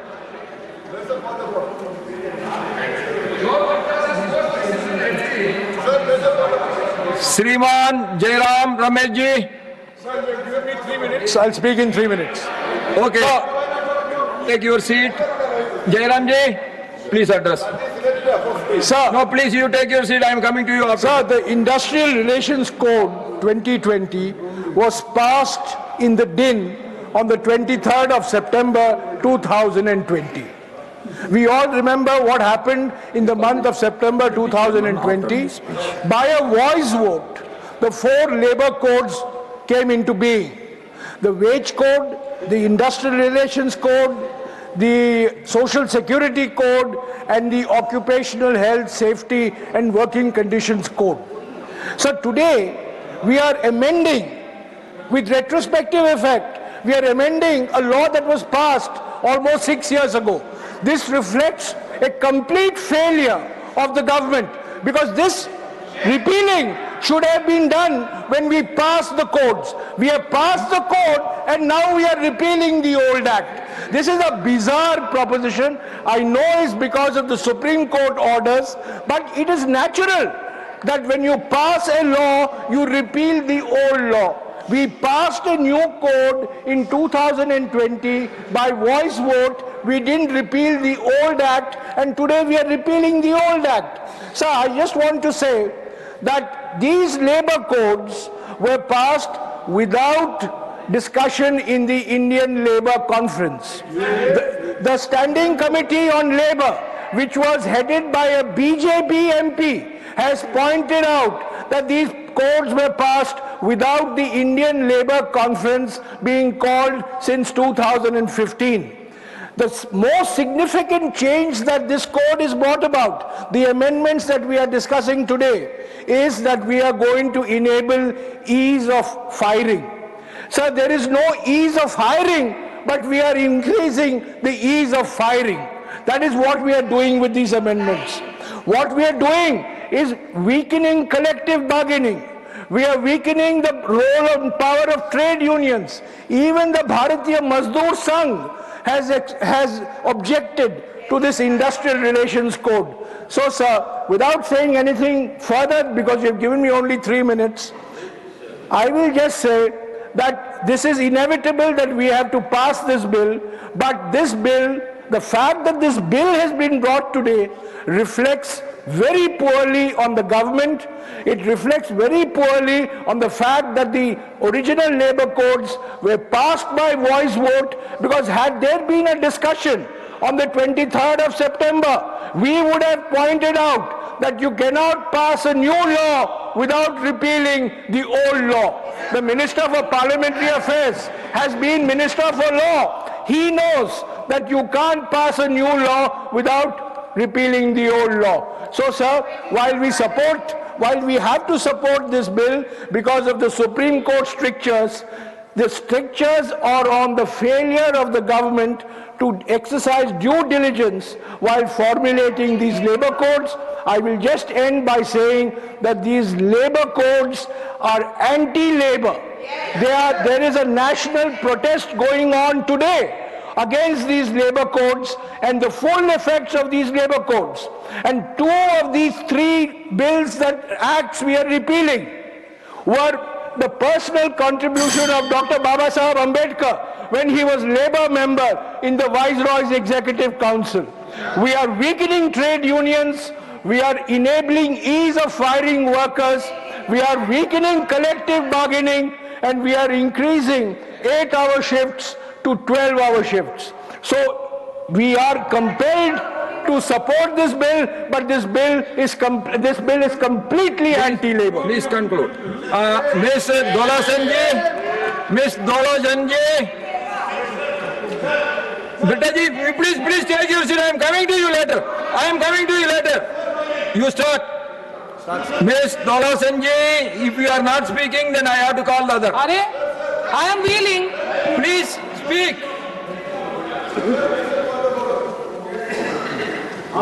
इन सितंबर 2020 जब हम सब opposition house में बाहर थे, farm bill के खिलाफ protest करके suspended हुए थे, तब वन साइडेडली राज्यसभा में ये 4 लेबर कोड पास किया है। हम मानते हैं ये लेबर कोड नहीं, कॉर्पोरेट कोड है, जिससे सब वर्कर बिखर जा रहा है, बिखर जाएंगे। फिर भी ये गवर्नमेंट हैप्पी नहीं है, इसीलिए ये इंडस्ट्रियल रिलेशन कोड को फिर अमेंड करना चाहते हैं। इसको लाया गया इसीलिए, which includes ID Act 1947, Trade Union Act 1926, Industrial Employment Standing Order Act 1946. इसकी मतलब वो हमसे ट्रेड यूनियन करने का हक, राइट छीनना चाहते हैं। आईडी में जो प्रोविजन अभी भी है, कोई भी रिट्रेंचमेंट का बाद रीडिप्लॉयमेंट के टाइम पहला वाला रिट्रेंचमेंट वर्कर को पहला रीएम्प्लॉयमेंट का चांस मिलेगा, वो भी खत्म। ट्रेड यूनियन नहीं, इंडस्ट्रियल डिस्प्यूट्स नहीं, कुछ नहीं। थोड़ा डिटेल्स में अगर जाएंगे तो हम बोलना चाहते हैं कि 3,300 वर्कर्स काम करते हैं, वैसा कंपनी को मैनेजमेंट जो जी चाहे कर सकते। पहले 100 वर्कर्स था, अभी 300 कर दिया, लेकिन 300 वर्कर काम करते, बहुत से लाखों करोड़ों यूनिट है। हम चाहते हैं इसके लिए कमेटी में, ऑल पार्टी कमेटी में इसका डिस्कशन हो जाए। ये सारे के सारे वर्कर्स के खिलाफ है। हम ऑल इंडिया तृणमूल कांग्रेस की तरफ से इसके सारे प्रोटेस्ट कर रहे हैं। हम इसके मानते नहीं। Thank you, Chairman. I am opposing this bill.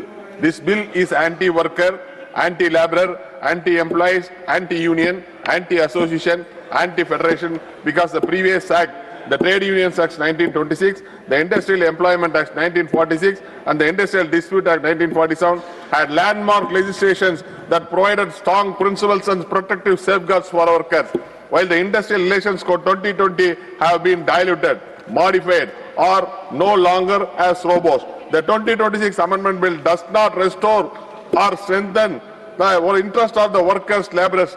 Sir, the fundamental rights of workers, wages and allowances, leaves, gratuity, all has been weakened. Sir, this bill will dilute the collective bargaining rights of the workers. This bill, workers below 300 will lose the statutory protection. The bill will weaken the rights to strikes of the lockouts of workers. This bill has no coverage of standing order protection. Trade union recognition, representation will hamper labor's problem. Sir, workers will lose right to collective bargaining. Workers will lose right to strike and raise their matters in the court of law. Sir, strongly on behalf of the DMK, I am strongly opposing this bill. Sriman Ayodhi Rami Reddy Alaji. I rise to speak on the Industrial Relations Code Amendment Bill 2026, which proposes to amend Section 104 of the Industrial Relations Code 2020. At the outset, I acknowledge the intent behind this bill, as this amendment seeks to address a narrow but important drafting concern, namely the possibility that the existing wording could be interpreted as delegating the power to repeal primary legislation to the executive, thereby inviting avoidable legal disputes and constitutional challenges. In principle, I have no objection to this clarificatory amendment, and I support this bill from our YSR Congress Party. Sriman Niranjan BCG. Sir, the Industrial Relations Code Amendment Bill 2026 is anti-workers, anti-laborers, anti-trade union, anti-employees association, anti-employees federation, because this bill has diluted, weakened, modified the basic principle of natural justice of Trade Union Act, Industrial Relation Act, the Industrial Dispute Act, Industrial Employment Standing Order Act, and this bill is meant to protect the interest of the companies and industrialist corporators. This bill is not protect the interest of the workers, employees and laborer or trade union. Our workers will lose collective bargaining. They lose. They will depart from strike.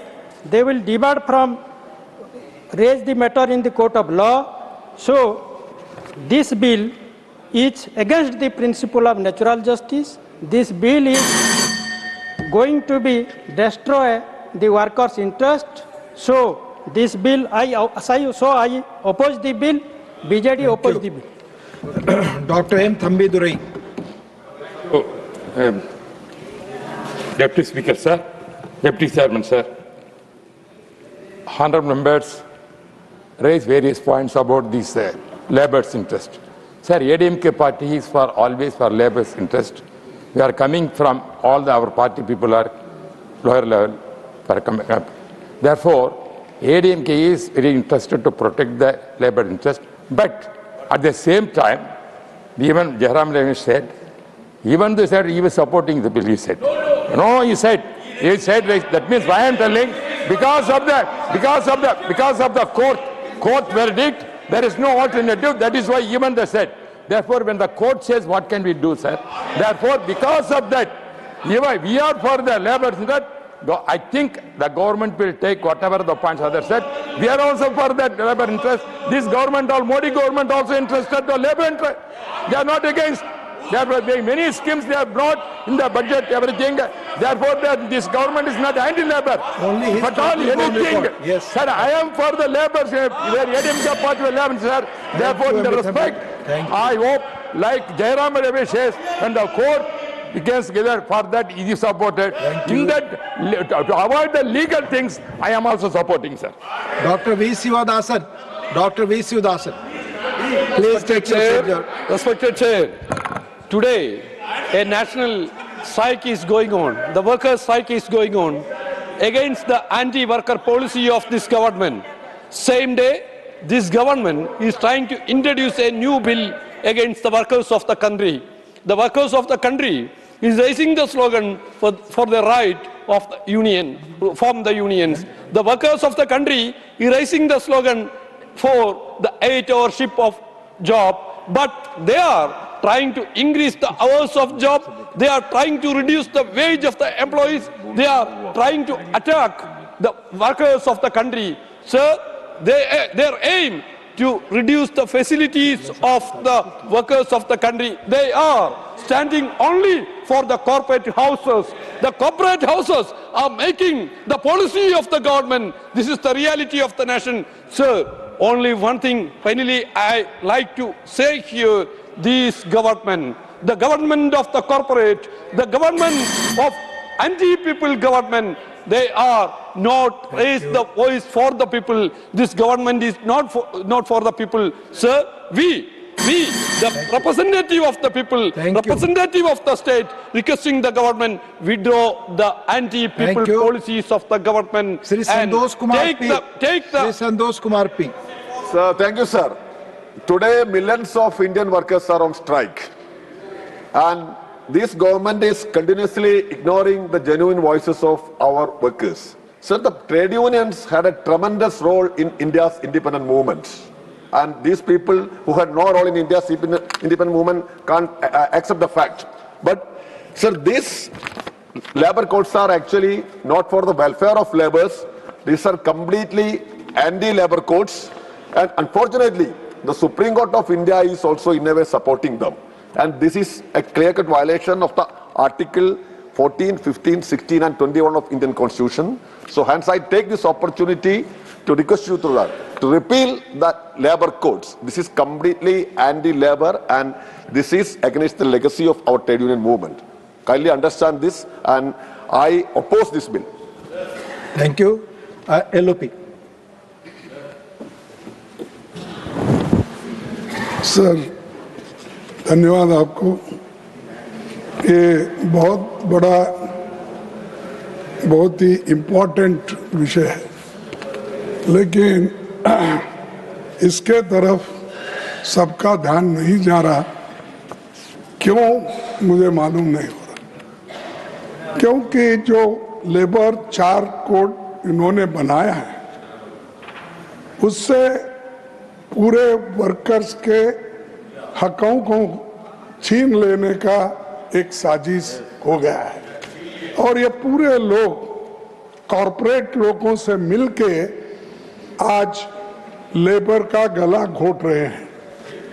मैं इस जो आप repeal कर रहे हैं इसका मतलब कि नए कानून को आप सपोर्ट कर रहे हैं और अगर कोई का गलती से कहे कैसा मुझे मालूम नहीं हुआ, हम कभी इस रिपील जो करने के लिए उन्होंने लाए हैं गलती से लाए होंगे, देर हो गया होगा, कोर्ट ने बोला, लेकिन मैं नहीं मानता इसको, इस बिल को रिपील करके जो एक साजिश कर रहे हैं, आई कंडेम इट सर। धन्यवाद। और दूसरी बात, नहीं, मैं 5 मिनट आपको पूछा हूं sir, no tripartite consultation parliamentary committee criticized government. Indian Labour Conference Only 2 has minutes, not sir. met. 2 minutes sir, माननीय चेयरमैन. नहीं, मैं I'll go ahead, please. Please. देखो, मैं लीडर ऑफ अपोजिशन हूँ. उसी के तहत पहले से नाम मतलब ये नहीं है. माननीय चेयरमैन ने आपको स्वीकृत किया. I can't. माननीय चेयरमैन ने स्वीकृत किया 2 मिनट के लिए. मैं वही नहीं, मेरे को 2 मिनट 3 मिनट है. मुझे जस्टिफाई करना है. How you are exploiting, how your people are doing it. आपकी तरफ से बोला जा चुका है. आपका नाम लास्ट में आपने लिखा. Yes, I know Jairam ji. Please आप 2 मिनट में खत्म करें. I'll go with 2 minutes. 2 minute नहीं, 300 से 100 है. ये किसको डराने के लिए? 100 वर्कर्स के बजाय आज 300 तक आप लेके गए. और उसी की तरह आप जॉब सिक्योरिटी को थ्रेट कर रहे हैं. उसी के तहत expansion of fixed term employment will end many permanent jobs. सब परमानेंट जॉब को भी खत्म कर रहे हैं. वर्किंग आवर्स, अरे 8 आवर्स का जो फार्मूला है, ये 8 आवर्स का फार्मूला उस वक्त बिफोर इंडिपेंडेंस बना. Before independence. Ask doctor Mansukh Mandaviya to reply. नहीं, ये sir please, I have honoured time. 2 minute I have told. 2 minute मैंने समय दिया जो माननीय चेयरमैन ने दिया. प्लीज आप बोले आपकी बात ही जारी है. डिप्टी चेयरमैन सर, अभी सर आपने बोला माननीय चेयरमैन ने अनुमति दी थी. आपने नाम नहीं दिया था. उसके बाद मैंने बोल दिया. Sir please. रेगुलेशन कोड 2020 6 साल पहले पारित हुआ था. मुझे पता नहीं है इतना कितना उसके लिए हुआत हो रही है. उस वक्त जब इंडस्ट्रियल पारित हुआ जा रही, उस वक्त जो पुराने 3 एक्ट थे, वो 3 एक्ट को उसमें शामिल करा था. पहला था trade union act 1926, the industrial employment act 1946, the industrial dispute act 1947. ये 3 एक्ट को उसमें शामिल करके एक एक्ट बनाया गया. और ये एक्ट जब इंडस्ट्रियल रिलेशन कोड बना तब हमें सरकार को ये शक्ति है, ये व्यवस्था दी है कि ये तीनों सरकार उसको रिपील कर सकती है. ये कोई विषय ऐसा नहीं है जिसमें डिस्प्यूट है या तो मैं कोई व्यवस्था बदल रहा हूँ, कोई नया अमेंडमेंट लेके आया हूँ. केवल एक लीगल क्लैरिटी के लिए ये अमेंडमेंट लाया हूँ. लीगल क्लैरिटी केवल इतनी ही कि 4 एक्ट है ऑलरेडी रिपील करने का सरकार को अधिकार है ही. सरकार ने उसको रिपील कर दिया है. लेकिन भविष्य में कोई लीगल इश्यू खड़ा ना हो और कोई लीगलिटी ना हो, इसलिए केवल हम एक्ट में ये पावर दे देते हैं कि भाई एक्ट भी उसको रिपील करता है. सरकार कर ही सकती है, लेकिन एक्ट भी करे तो क्लैरिटी आ जाएगी. लीगल क्लैरिटी के लिए केवल अमेंडमेंट लाए हैं.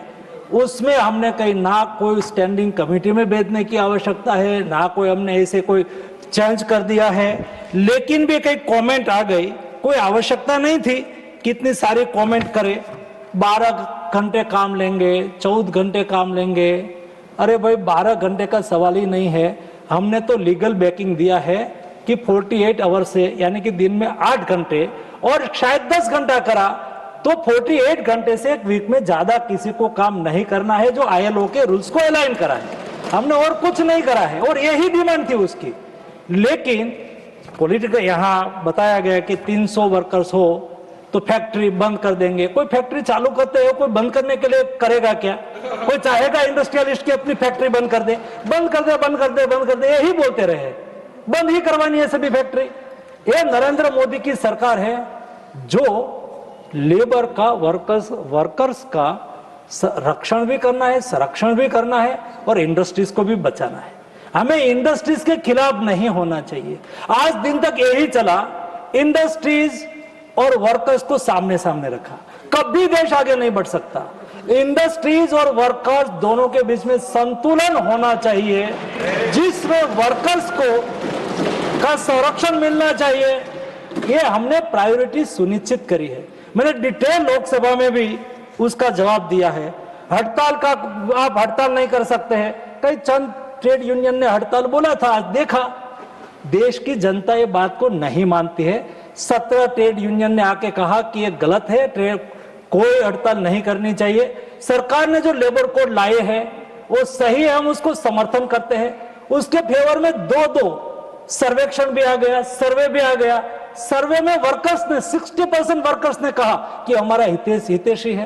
15-20 लोगों ने कहा कि अभी हम समझ रहे हैं। जो जिसके लिए बना है कानून वो कहते हैं कि हम उसको समर्थन करते हैं, और जिसको पॉलिटिक्स करना है वो यहां आके पॉलिटिक्स करते हैं। यहां बताया गया कि खड़गे जी ने तो बहुत कुछ कह दिया।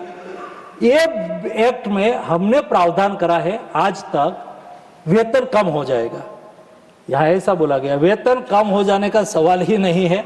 आज तक एक मिनिमम वेज सरकार एडवाइजरी के रूप में तय करती थी, और एडवाइजरी के रूप में तय करने के बाद स्टेट गवर्नमेंट उसको करे ना करे, प्लस माइनस करे, कोई कंपल्शन और कोई स्टैट्यूटरी उसके ऊपर बैकिंग नहीं था। हमने पहली बार एक कोड में ये प्रावधान लाए जिसमें हम फ्लोर वेज तय करेंगे, कोई राज्य उससे नीचे वेज नहीं रख पाएंगे।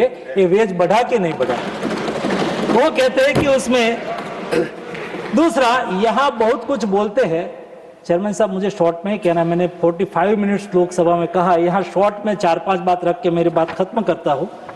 यहां कहा और बाहर जाके कहे, यहां जो विरोध करते हैं ना, ये 4 एक्ट से न्यूनतम वेतन की गारंटी मिलती है। अब बाहर जाके लोग कहे कि न्यूनतम वेतन फ्लोर वेज नहीं होना चाहिए, हम ये एक्ट का विरोध करते हैं, ये फ्लोर वेज ना तय करे, ऐसा बाहर जाके बोले। ये कोड युवाओं को भविष्य और युवाओं को नियुक्ति पत्र देने की गारंटी देता है।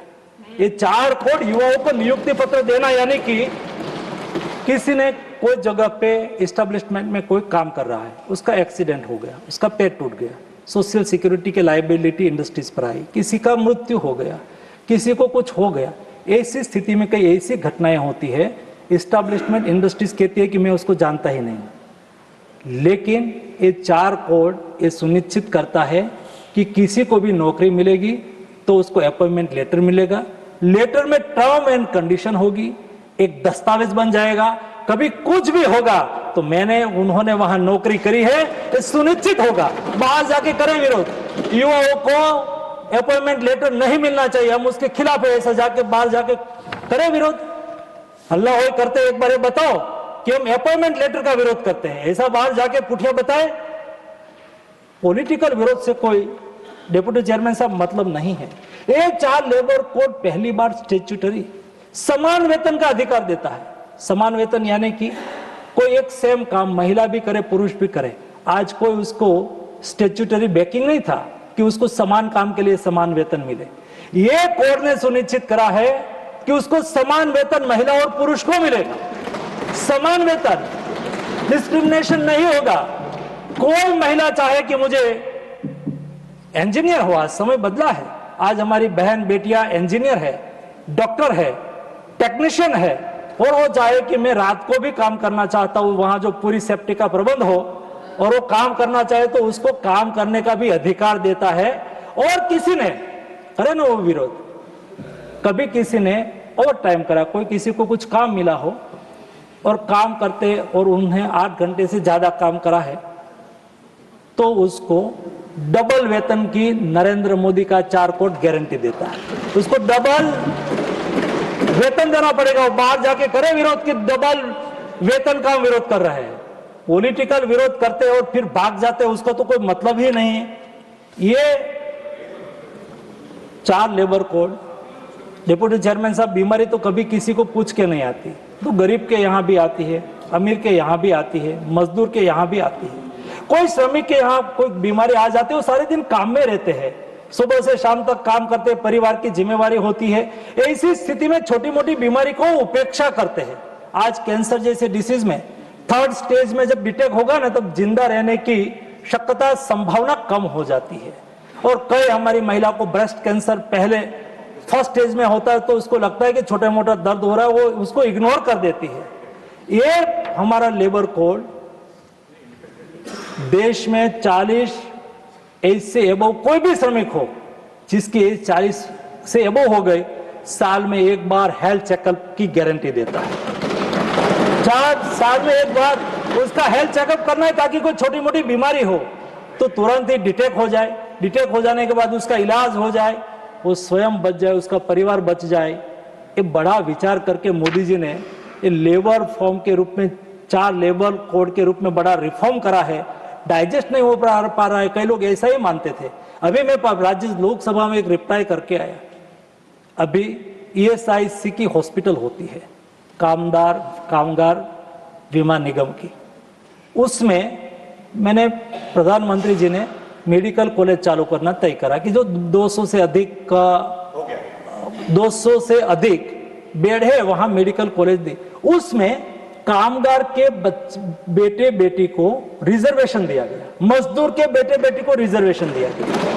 एक काम हमने करा जो अभी यहां से कई मेरे कम्युनिस्ट साथी बोल रहे थे, चिल्ला चिल्ला के हम उसका विरोध कर रहे हैं, मैं उसको कहना चाहता हूं, ऐसी एक मेडिकल कॉलेज प्रेमचंद्रन जी के कहने से हमने केरला को दी, उनके लोकसभा क्षेत्र में थी। प्रेमचंद्रन जी ने कहा था, वो ESIC बोर्ड के मेंबर भी है। हमने ऐसी की हॉस्पिटल वहां अप्रूव करी। अप्रूव करने के बाद नड्डा जी के NMC में जाएगी, वहां एक एसेंशियलिटी सर्टिफिकेट स्टेट को देना होता है। एसेंशियलिटी सर्टिफिकेट स्टेट के पास गए, स्टेट ने देना मना करा। लास्ट डे था, प्रेमचंद्रन जी दौड़ते दौड़ते मेरे पास आए, दौड़ते दौड़ते प्रधानमंत्री जी के पास गए। 600 करोड़ रुपए का खर्च से ESIC की मजदूर के लिए हॉस्पिटल बन रही थी, मजदूर के लिए मेडिकल कॉलेज बन रही थी, 500-600 लोगों को रोजगार अतिरिक्त मिलना था। स्टेट गवर्नमेंट ने उसको एसेंशियलिटी सर्टिफिकेट नहीं दिया और यहां मजदूरों की बात करते हैं। करना कुछ, कहना कुछ, जनता जान गई है। आज 12 तारीख को सभी पार्टी जुड़ गई, कांग्रेस जुड़ गई, आम आदमी पार्टी जुड़ गई, उसके साथ CPM, बाकी जो है कांग्रेस सब जुड़ गए। देश की जनता ने बड़ा कॉल करेंगे, देश को बंद कर देंगे। हमारे कामगारों ने भी कहा कि हम आपके साथ नहीं है, देश के नागरिकों ने भी कहा आपके साथ नहीं है, लेकिन भी वो समझते ही नहीं। ऐसा पॉलिटिक्स की सभी जगह पे राजनीति करके वो अपना विषय पॉलिटिक्स चला रहे हैं। हमने 4 लेबर कोड से ये सुनिश्चित करा है कि देश के वर्कर्स का कल्याण हो, उसको उचित वेतन मिले, उसको सोशल सिक्योरिटी मिले। और ये सोशल सिक्योरिटी की बात यहाँ करके गए हैं तो मैं केवल 2 वाक्यों में बता दूं, 2014 में ये देश में केवल 25 करोड़ लोगों को सोशल सिक्योरिटी कवरेज मिलता था, केवल 25 करोड़ लोगों को। मोदी जी के 1 दशक के शासन में देश में आज 94 करोड़ लोगों को सोशल सिक्योरिटी मिल रही है। 25 करोड़, 94 करोड़, 19%, 64%। मैं नहीं कहता हूं, ILO ने कहा, इंटरनेशनल लेबर ऑर्गेनाइजेशन ने कहा और भारत का सम्मान करा। और भारत के प्रतिनिधि के रूप में मैंने ये सम्मान स्वीकारा कि भारत दुनिया में सोशल सिक्योरिटी देने में बेस्ट काम कर रहा है। वो कहते हैं यहां तो नहीं करा। अनएम्प्लॉयमेंट, बेरोजगारी बढ़ गई है, 14% बेरोजगारी बढ़ गई है। आज 2014 में अनएम्प्लॉयमेंट रेट 6% था, 1 दशक के बाद आज अनएम्प्लॉयमेंट रेट 3.2% है। 3.2%। डेवलप्ड कंट्री में भी ये स्थिति होती है। देश बदल रहा है, देश आगे बढ़ रहा है। मोदी जी के नेतृत्व में नया भारत का निर्माण हो रहा है। चलो नए भारत की राह पर, चल सको तो, ना चल सको तो तय करो, वहां सामने ही बैठने का। यही विषय के साथ मैं सभी सम्मानीय सदन को रिक्वेस्ट करता हूं कि एक छोटा सा अमेंडमेंट यूनानिमसली पारित करें। Honorable members, the question is that the Industrial Relations Code Amendment Bill 2026 as passed by Lok Sabha be taken into consideration. Those in favor will please say aye. Aye. Those against will please say no. I think the ayes have it, the ayes have it, the ayes have it. The motion is adopted. We shall now take up clause by clause consideration of the bill. Clause 2 stands part of the bill. Those in favor will please say aye. Those against will please say no. I think the ayes have it, the ayes have it, the ayes have it. Clause 2 is adopted. Clause 1, the enacting formula and the title stand part of the bill. Those in favor will please say aye. Those against will please say no. I think the ayes have it, the ayes have it, the ayes have it. Clause 1, the enacting formula and the title are adopted. Dr. Mansukh Mandavia to move that the bill be passed. माननीय उपसभापति जी, मैं प्रस्ताव करता हूं कि औद्योगिक संबंध संशोधन विधेयक 2026 को पारित किया जाए. Motion moved that the bill be passed. The question is that the bill be passed. Those in favor will please say aye. Those against will please say no. I think the ayes have it, the ayes have it, the ayes have it. The bill is passed.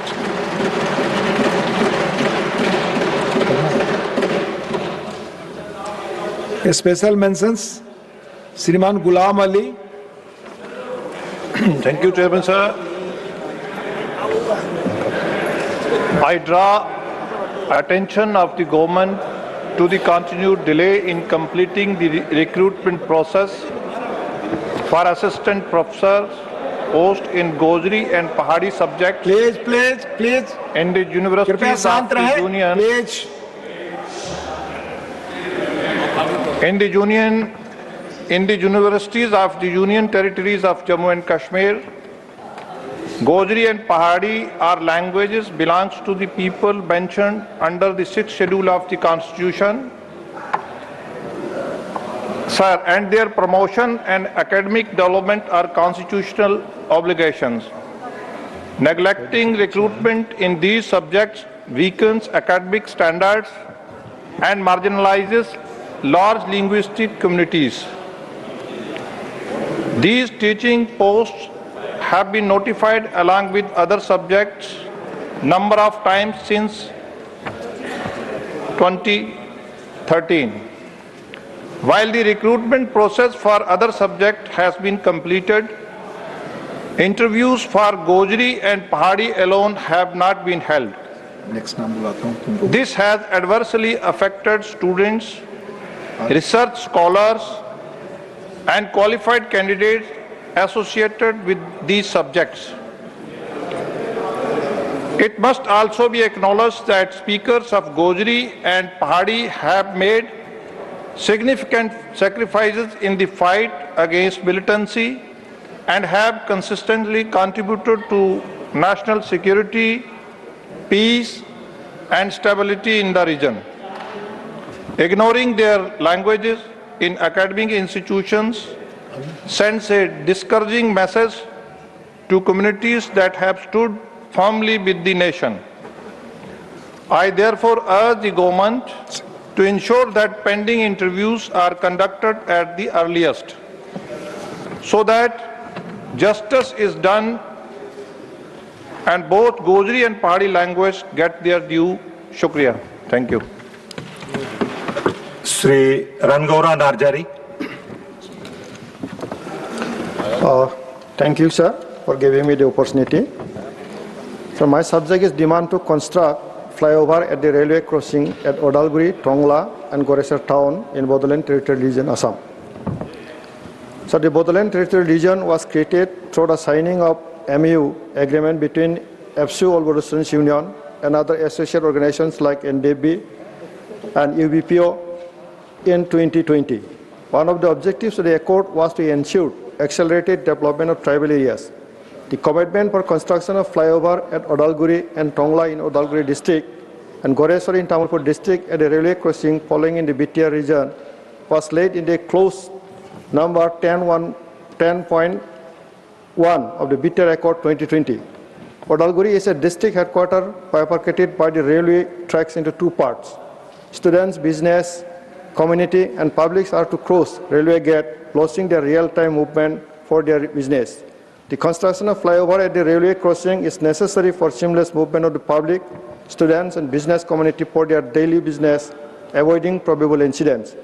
So the Tongla and the Goresar town railway gates cause lots of trouble to commuters, which lead to traffic jam, affecting seamless movement. Sometimes students are to miss out exam time due to unable to cross the railway gate in time. Considering the importance of the flyover in those places, demands for its construction was inserted in the Annexure 4 of the Accord, which is to be sanctioned by the Government of India. Therefore, I urge upon the government to take measures to construct those 3 flyovers at railway crossing and fulfill the needs of the public as committed in the BTR. Thank you, sir. Thank you, Shriman Madan Rathore. धन्यवाद chairman sir. मैं आपके माध्यम से सरकार का ध्यान पर्यावरण शुद्धिकरण, बढ़ते प्रदूषण और राजस्थान सहित देश के सूक्ष्म क्षेत्रों में फैल रही आक्रामक विदेशी प्रजाति जूली फ्लोरा विलायती बबूल की गंभीर समस्या की ओर आकर्षित करना चाहता हूं। राजस्थान जैसे मरुस्थलीय राज्य में हरित आवरण पहले से ही सीमित है। ऐसे में जूली फ्लोरा का अनियंत्रित विस्तार स्थानीय वनस्पतियों, चारागाह भूमि, जैव विविधता को नुकसान पहुंचा रहा है।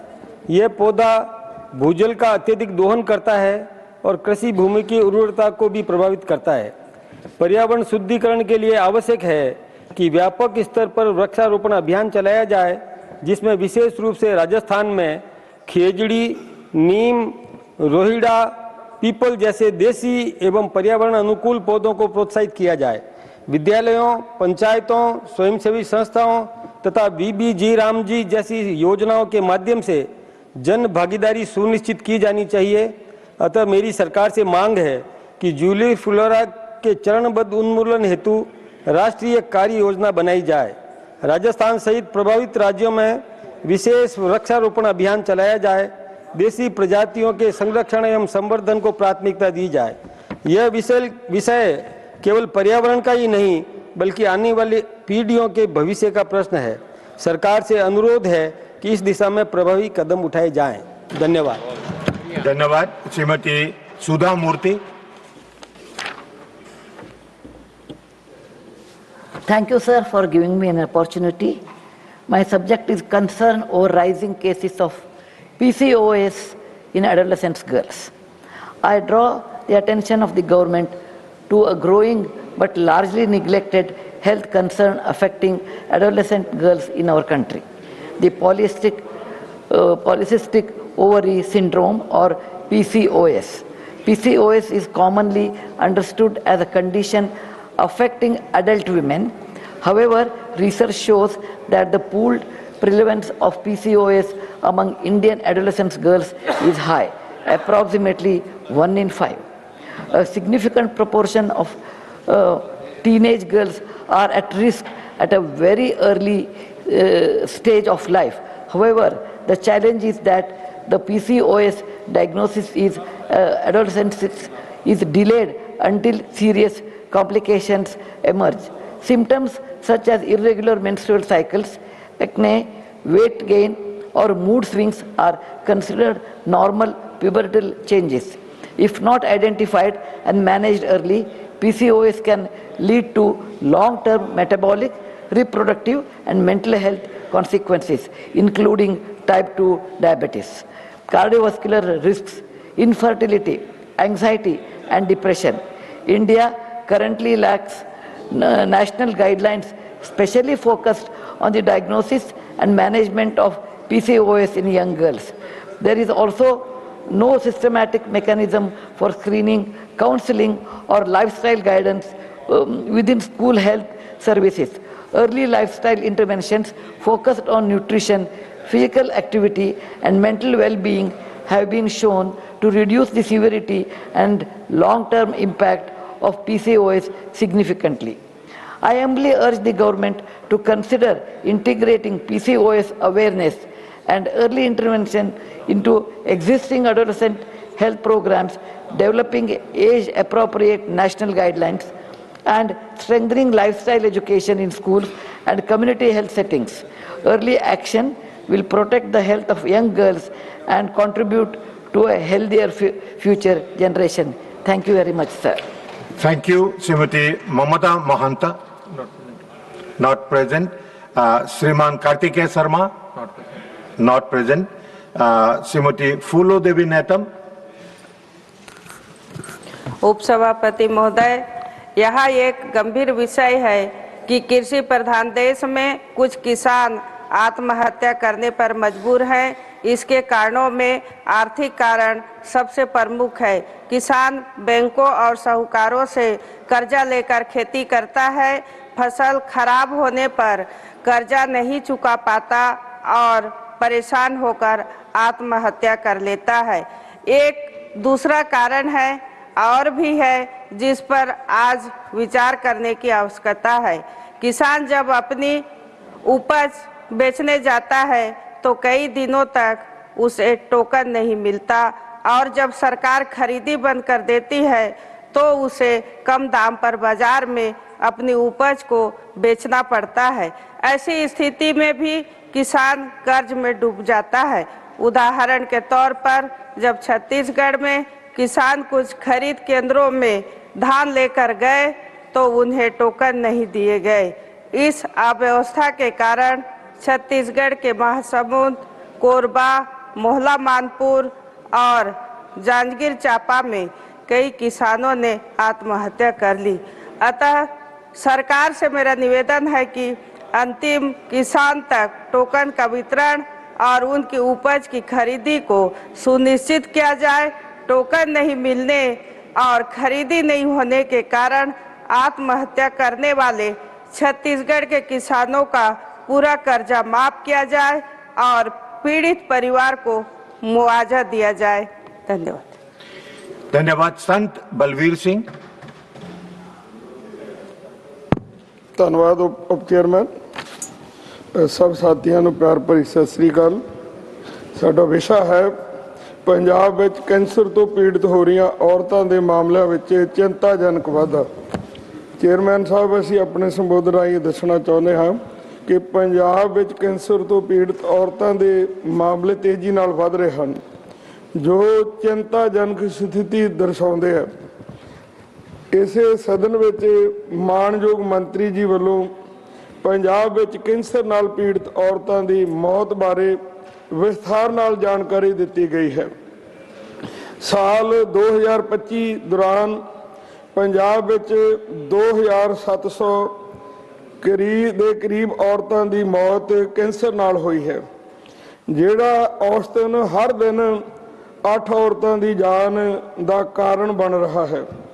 2021 तो 2025 तक कुल 13,299 औरतों की मौत का कारण एक कैंसर है, जिस विच छाती का कैंसर सब तो वध है। 7,186 मौतां इस कारण हुई का कारण बनिया। इस तो बाद पेट के कैंसर दे विच नाल 3,502 ਅਤੇ ਬੱਚੇਦਾਨੀ ਦੇ ਕੈਂਸਰ ਨਾਲ 2,611 औरतों की मौत हुई है। चेयरमैन साहब, चिंताजनक गल यह है कि 40 तो 45 साल की उम्र में भी कैंसर के केस तेजी नाल वध रहे हैं, जिस नाल ये बीमारी हुण सिर्फ बुढ़ापे तक सीमित नहीं रही, सगों जवानां दी जिंदगी भी खतरे में पै रही है। वातावरण प्रदूषण, खास करके पानी का प्रदूषण ते खेतों में वरती जा रही रसायणिक खादां इस वाधे का मुख्य कारण मन्ने जा रहे हैं। ये खादां खेतों विचों हुंदियां होइयां साडी थाली तक पहुँच गई हैं। DDT उदों बैन हुई सी जदों वो माँ के दुध विच चले गई सी। उप चेयरमैन साहब, औरतों में वध रहे कैंसर के मामले चिंताजनक हैं। सो साडी सरकार तो मंग है कि औरतों का इलाज 100% मुफ्त होवे, गरीब लोगों के लिए 50% की सबसिडी दी जाए, चाहे मरीज सरकारी हस्पताल या निजी हस्पताल में इलाज करावे, उसनूं पूरी सहूलत मिलनी चाहिए है। औरतां ही इस समाज की सिरजणहारी हैं ਅਤੇ ਉਹ ਸੁਰੱਖਿਅਤ ਰਹਿਣਾ ਤਾਂ ਹੀ ਪੰਜਾਬ ਦੀ ਹੋਂਦ ਸੰਭਵ ਹੈ। ਵਾਹਿਗੁਰੂ ਜੀ ਕਾ ਖਾਲਸਾ, ਵਾਹਿਗੁਰੂ ਜੀ ਕੀ ਫਤਿਹ। धन्यवाद। श्री प्रमोद तिवारी जी। धन्यवाद।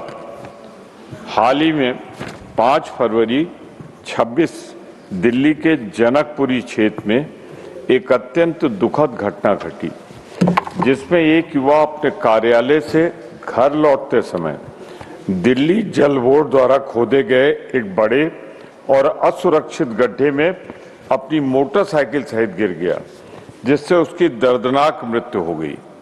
बताया गया है कि गड्ढे के आसपास पर्याप्त चेतावनी संकेत, सुरक्षा बैरिकेडिंग अथवा प्रकाश व्यवस्था का अभाव था। इसी प्रकार कुछ ही दिनों पूर्व 16-17 जनवरी 2026 की रात ग्रेटर नोएडा सेक्टर 150 में 27 साल के एक सॉफ्टवेयर इंजीनियर की कार एक गहरे पानी भरे गड्ढे में गिर गई थी, जिससे उसकी मौत हो गई। घटना के बाद भी राहत एवं बचाव कार्यों में समुचित तत्परता नहीं दिखाई गई। सड़कों की खराब हालत, एजेंसियों की लापरवाही और सुरक्षा मानकों का पालन न होना एक व्यापक समस्या है। अतः मैं सरकार से आग्रह करता हूं कि इस विषय पर तत्काल संज्ञान लेते हुए देश भर में चल रहे खुदाई एवं निर्माण कार्यों के लिए सख्त सुरक्षा मानक लागू किए जाएं। लापरवाही के लिए जिम्मेदार एजेंसियों एवं अधिकारियों के विरुद्ध कठोर कार्रवाई सुनिश्चित किया जाए तथा ऐसी घटनाओं को रोकने के लिए राष्ट्रीय स्तर पर स्पष्ट दिशा निर्देश जारी किए जाएं। साथ ही पीड़ित परिवारों को उचित मुआवजा एवं सहायता प्रदान की जाए। जनहित का महत्वपूर्ण प्रश्न है, इसलिए मैंने इसे उठाया है। मैं चाहता हूं कि सरकार को आप निर्देश दें, जिससे भविष्य में ऐसी घटनाओं की पुनरावृत्ति न हो सके। इससे किसी पार्टी या पॉलिटिक्स से मतलब नहीं है, ये एक जान बचाने की बात है। धन्यवाद। The House stands adjourned to meet at 11 a.m. on Friday, the 13th February 2026. Thank you all.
What is public debt?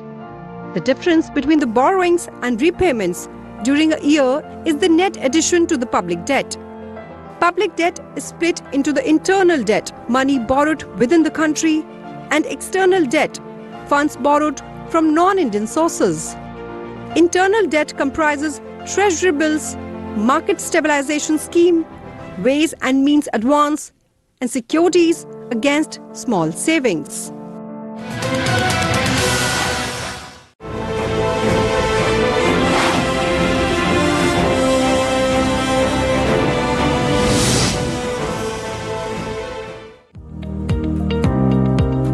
आज़ादी के बाद आधी आबादी को मजबूत करने के मकसद से भारतीय संविधान में कई अधिकार दिए गए हैं। इसकी जरूरत जनसंख्या में महिलाओं के अनुपात में अंतर, बालिकाओं, किशोरियों और महिलाओं के प्रति होते भेदभाव और असमानता के चलते महसूस की गई। इस विषय पर देश और सरकार के प्रयास और लैंगिक समानता का सिद्धांत भारतीय संविधान की प्रस्तावना, मौलिक अधिकारों, मौलिक कर्तव्यों और नीति निर्देशक सिद्धांतों में समाहित है। संविधान महिलाओं को समानता और भेदभाव रहित आधार देता है। अनुच्छेद 14 के तहत महिलाओं को समानता का अधिकार दिया गया है। अनुच्छेद 15 खंड 3 के तहत कोई बात राज्य को स्त्रियों और बालकों के लिए कोई विशेष उपबंध करने से निवारित नहीं करेगी। वहीं अनुच्छेद 16 खंड 1 के अनुसार लोक सेवाओं में बिना भेदभाव के अवसर की समानता है। अनुच्छेद 19 खंड 1 के अनुसार समान रूप से अभिव्यक्ति की स्वतंत्रता है। वहीं अनुच्छेद 21 के तहत स्त्री पुरुष को प्राण और दैहिक स्वाधीनता से वंचित नहीं किया जा सकता। अनुच्छेद 23 और 24 के अनुसार स्त्री पुरुष को शोषण के विरुद्ध समान अधिकार दिए गए हैं। अनुच्छेद 25 और 28 में दोनों को धार्मिक स्वतंत्रता के समान अधिकार दिए गए हैं। अनुच्छेद 29 और 30 के तहत शिक्षा और संस्कृति का अधिकार, अनुच्छेद 32 के तहत संवैधानिक और उपचारों का अधिकार दिया गया है। वहीं अनुच्छेद 39 खंड घ के तहत पुरुष और स्त्री को समान कार्य के लिए समान वेतन का अधिकार दिया गया है। अनुच्छेद 42 के तहत महिलाओं को प्रसूति सहायता प्राप्ति की व्यवस्था का अधिकार दिया गया है। अनुच्छेद 51 खंड क खंड ड के तहत ऐसी प्रथाओं का त्याग करने की बात कही गई है जो स्त्रियों के सम्मान के विरुद्ध हो। अनुच्छेद 243 खंड ड के तहत पंचायती राज संस्थाओं में 1/3 आरक्षण की व्यवस्था की गई है। 1993 में हुए 73वें और 74वें संशोधन में महिलाओं के लिए पंचायतों और नगर पालिकाओं की स्थानीय निकायों में आरक्षण का प्रावधान किया गया है, जो उन्हें भागीदारी का मजबूत आधार प्रदान करता है। गर्भवती महिलाओं और शिशुओं को कुछ विशेष कानूनी अधिकार दिए गए हैं। संविधान के अनुच्छेद 42 में कामकाजी माताओं के लिए भी कुछ प्रावधान हैं। इसी के तहत 1961 में कामकाजी महिलाओं के लिए प्रसूति प्रसुविधा कानून बनाया गया था। 2016 में इस कानून को संशोधित करने के लिए मातृत्व लाभ संशोधन विधेयक लाया गया।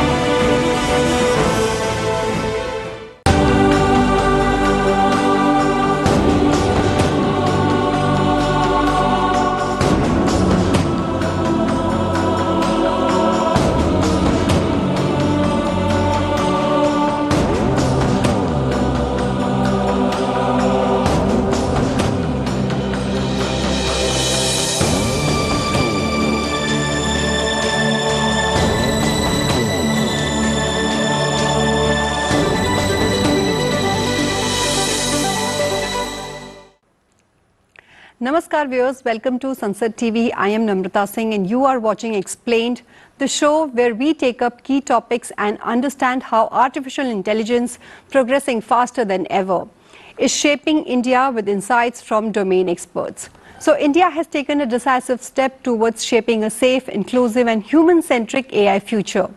The Government of India's AI Governance Guidelines 2025 mark a bold leap, placing innovation, accountability and trust at the very core of our AI ecosystem.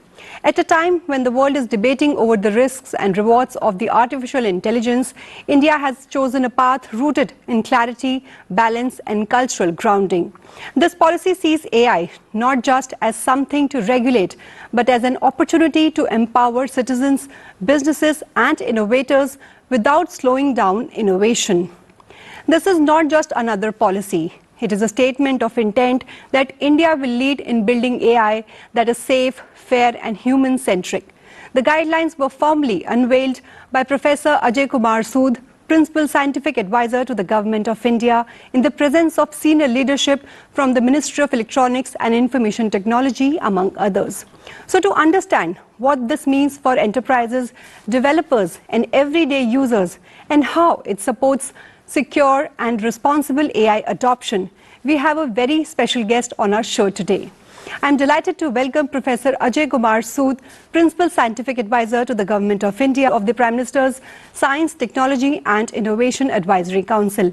Professor Sood, thank you so much for joining us and welcome to Sunset TV, sir. Thank you. Thank you very much.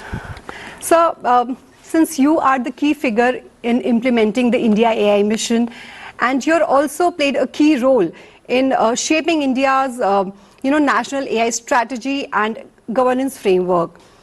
And now these AI governance guidelines mark a big leap, placing innovation, accountability and trust at the very core of the AI ecosystem. Yes. So before we begin into the finer details of the guidelines, I'd like to understand from you India's overall approach to AI governance, and at a strategic level, how do you see AI accelerating India's development, not just technologically, but on social and economic inclusion? Let me start by quoting our Honorable Prime Minister, what is said in AI Summit in Paris in 2025. And I think it's a very powerful statement. He said that AI is writing the code for humanity in this century. Right. Actually, it says that very clearly that this is a technology empowerment which will affect all sectors and all societies. Okay. So India is very well aware of the AI potential for socio-economic development which will be impacted by AI, and at the same time be aware of the possible risks. So you have to do this balance between the benefits of AI, how it will enable our society to go to the next level of development. At the same time, you cannot underestimate the risks, the misinformation, all the algorithmic biases, right, national security concerns. So this is something which our national AI governance framework looks at. Okay, absolutely. Balance needs to be maintained, and so you have always advocated for safe and trusted AI, which our Prime Minister also says. But in today's world, we are still debating on how much AI should be regulated, how much freedom it should be given to grow. So, what were the guiding visions with which this drafting process began, and so what was the basically core philosophy behind this? Yeah, so the core philosophy was that AI should do no harm. Right. No harm, quote unquote, is the guiding principle. Now with that, we need to see what we need to put in place so that we can tap the potential of AI, be it in finance sector, be it in agriculture, be it in science and engineering, be it in healthcare, all these things, but at the same time keeping the fundamental principle of no harm to the humans. Now that was the guiding principle which we had when we started the deliberations, and we had a subcommittee which was chaired, which was having all the experts to really make a framework. Okay. So our guiding principle was no harm. At the same time, do not hurt innovation. Right. So these are the two things which we kept in our mind. Okay. So basically it's do no harm as well as do not stifle the innovation. Yeah. Right. And also in this guidelines, there are 7 sutras which are mentioned. Yes. So, sir, if, for our viewers, if you could explain what do these sutras collectively aim at and what do they, promote? So 7 sutras actually capture whatever is the essence of AI. Right. Our 7 sutras were trust, which means trust is very fundamental for innovation. Without trust, you can't have innovation. Then we had people first. Right. The human interest to be kept first. Then the 3rd sutra was innovation over restraint. As I mentioned, don't be paranoid with all the possible risks and so on. So you make laws which will stifle the innovation. Right. So that should not be the case. That is the 3rd very important sutra.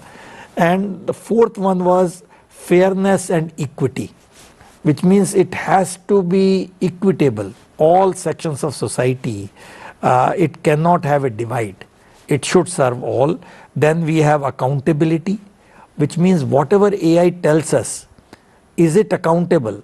Do we understand why it has come? Right. Whatever it is saying, do we understand why it is giving the response which it is giving? Okay. So it has to be accountable. Then we have to have understandable by design. Okay. Which means again it should be explainable, it should be understandable, it should not be a black box approach.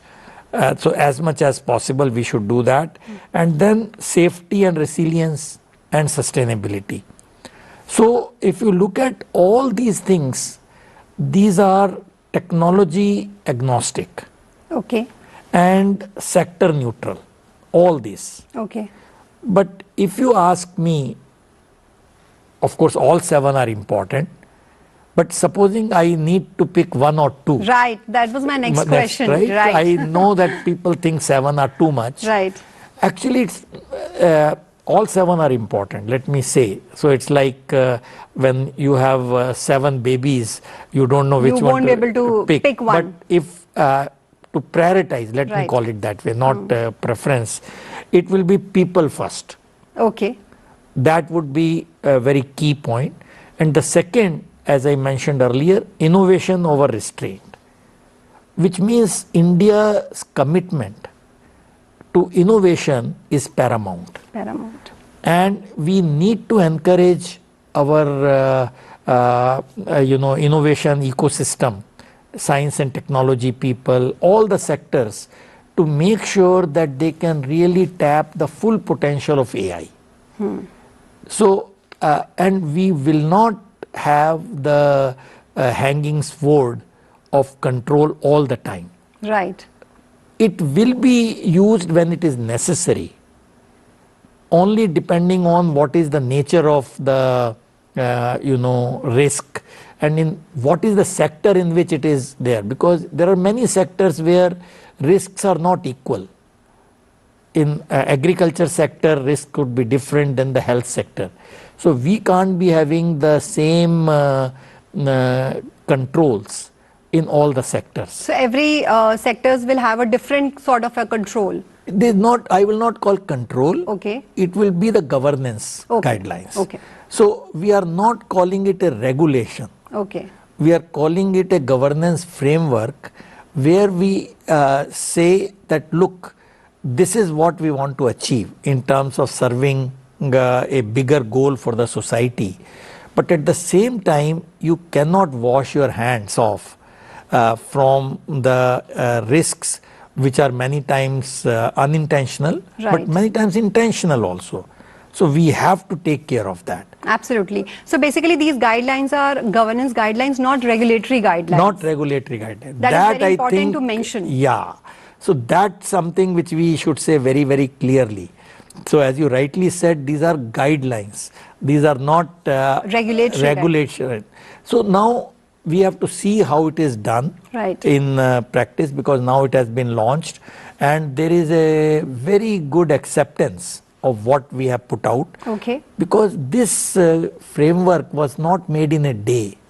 Right. Actually, the draft guidelines were put on the website, MeitY website, and we invited the comments from public.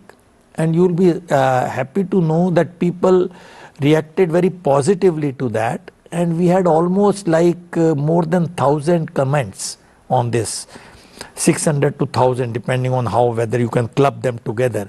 And then we had a subcommittee which looked at all of this, and we have put a framework where we have said, okay, if this thing is there, there is already something else happening by another guidelines, and so on. So it's not that this is the answer for every question you will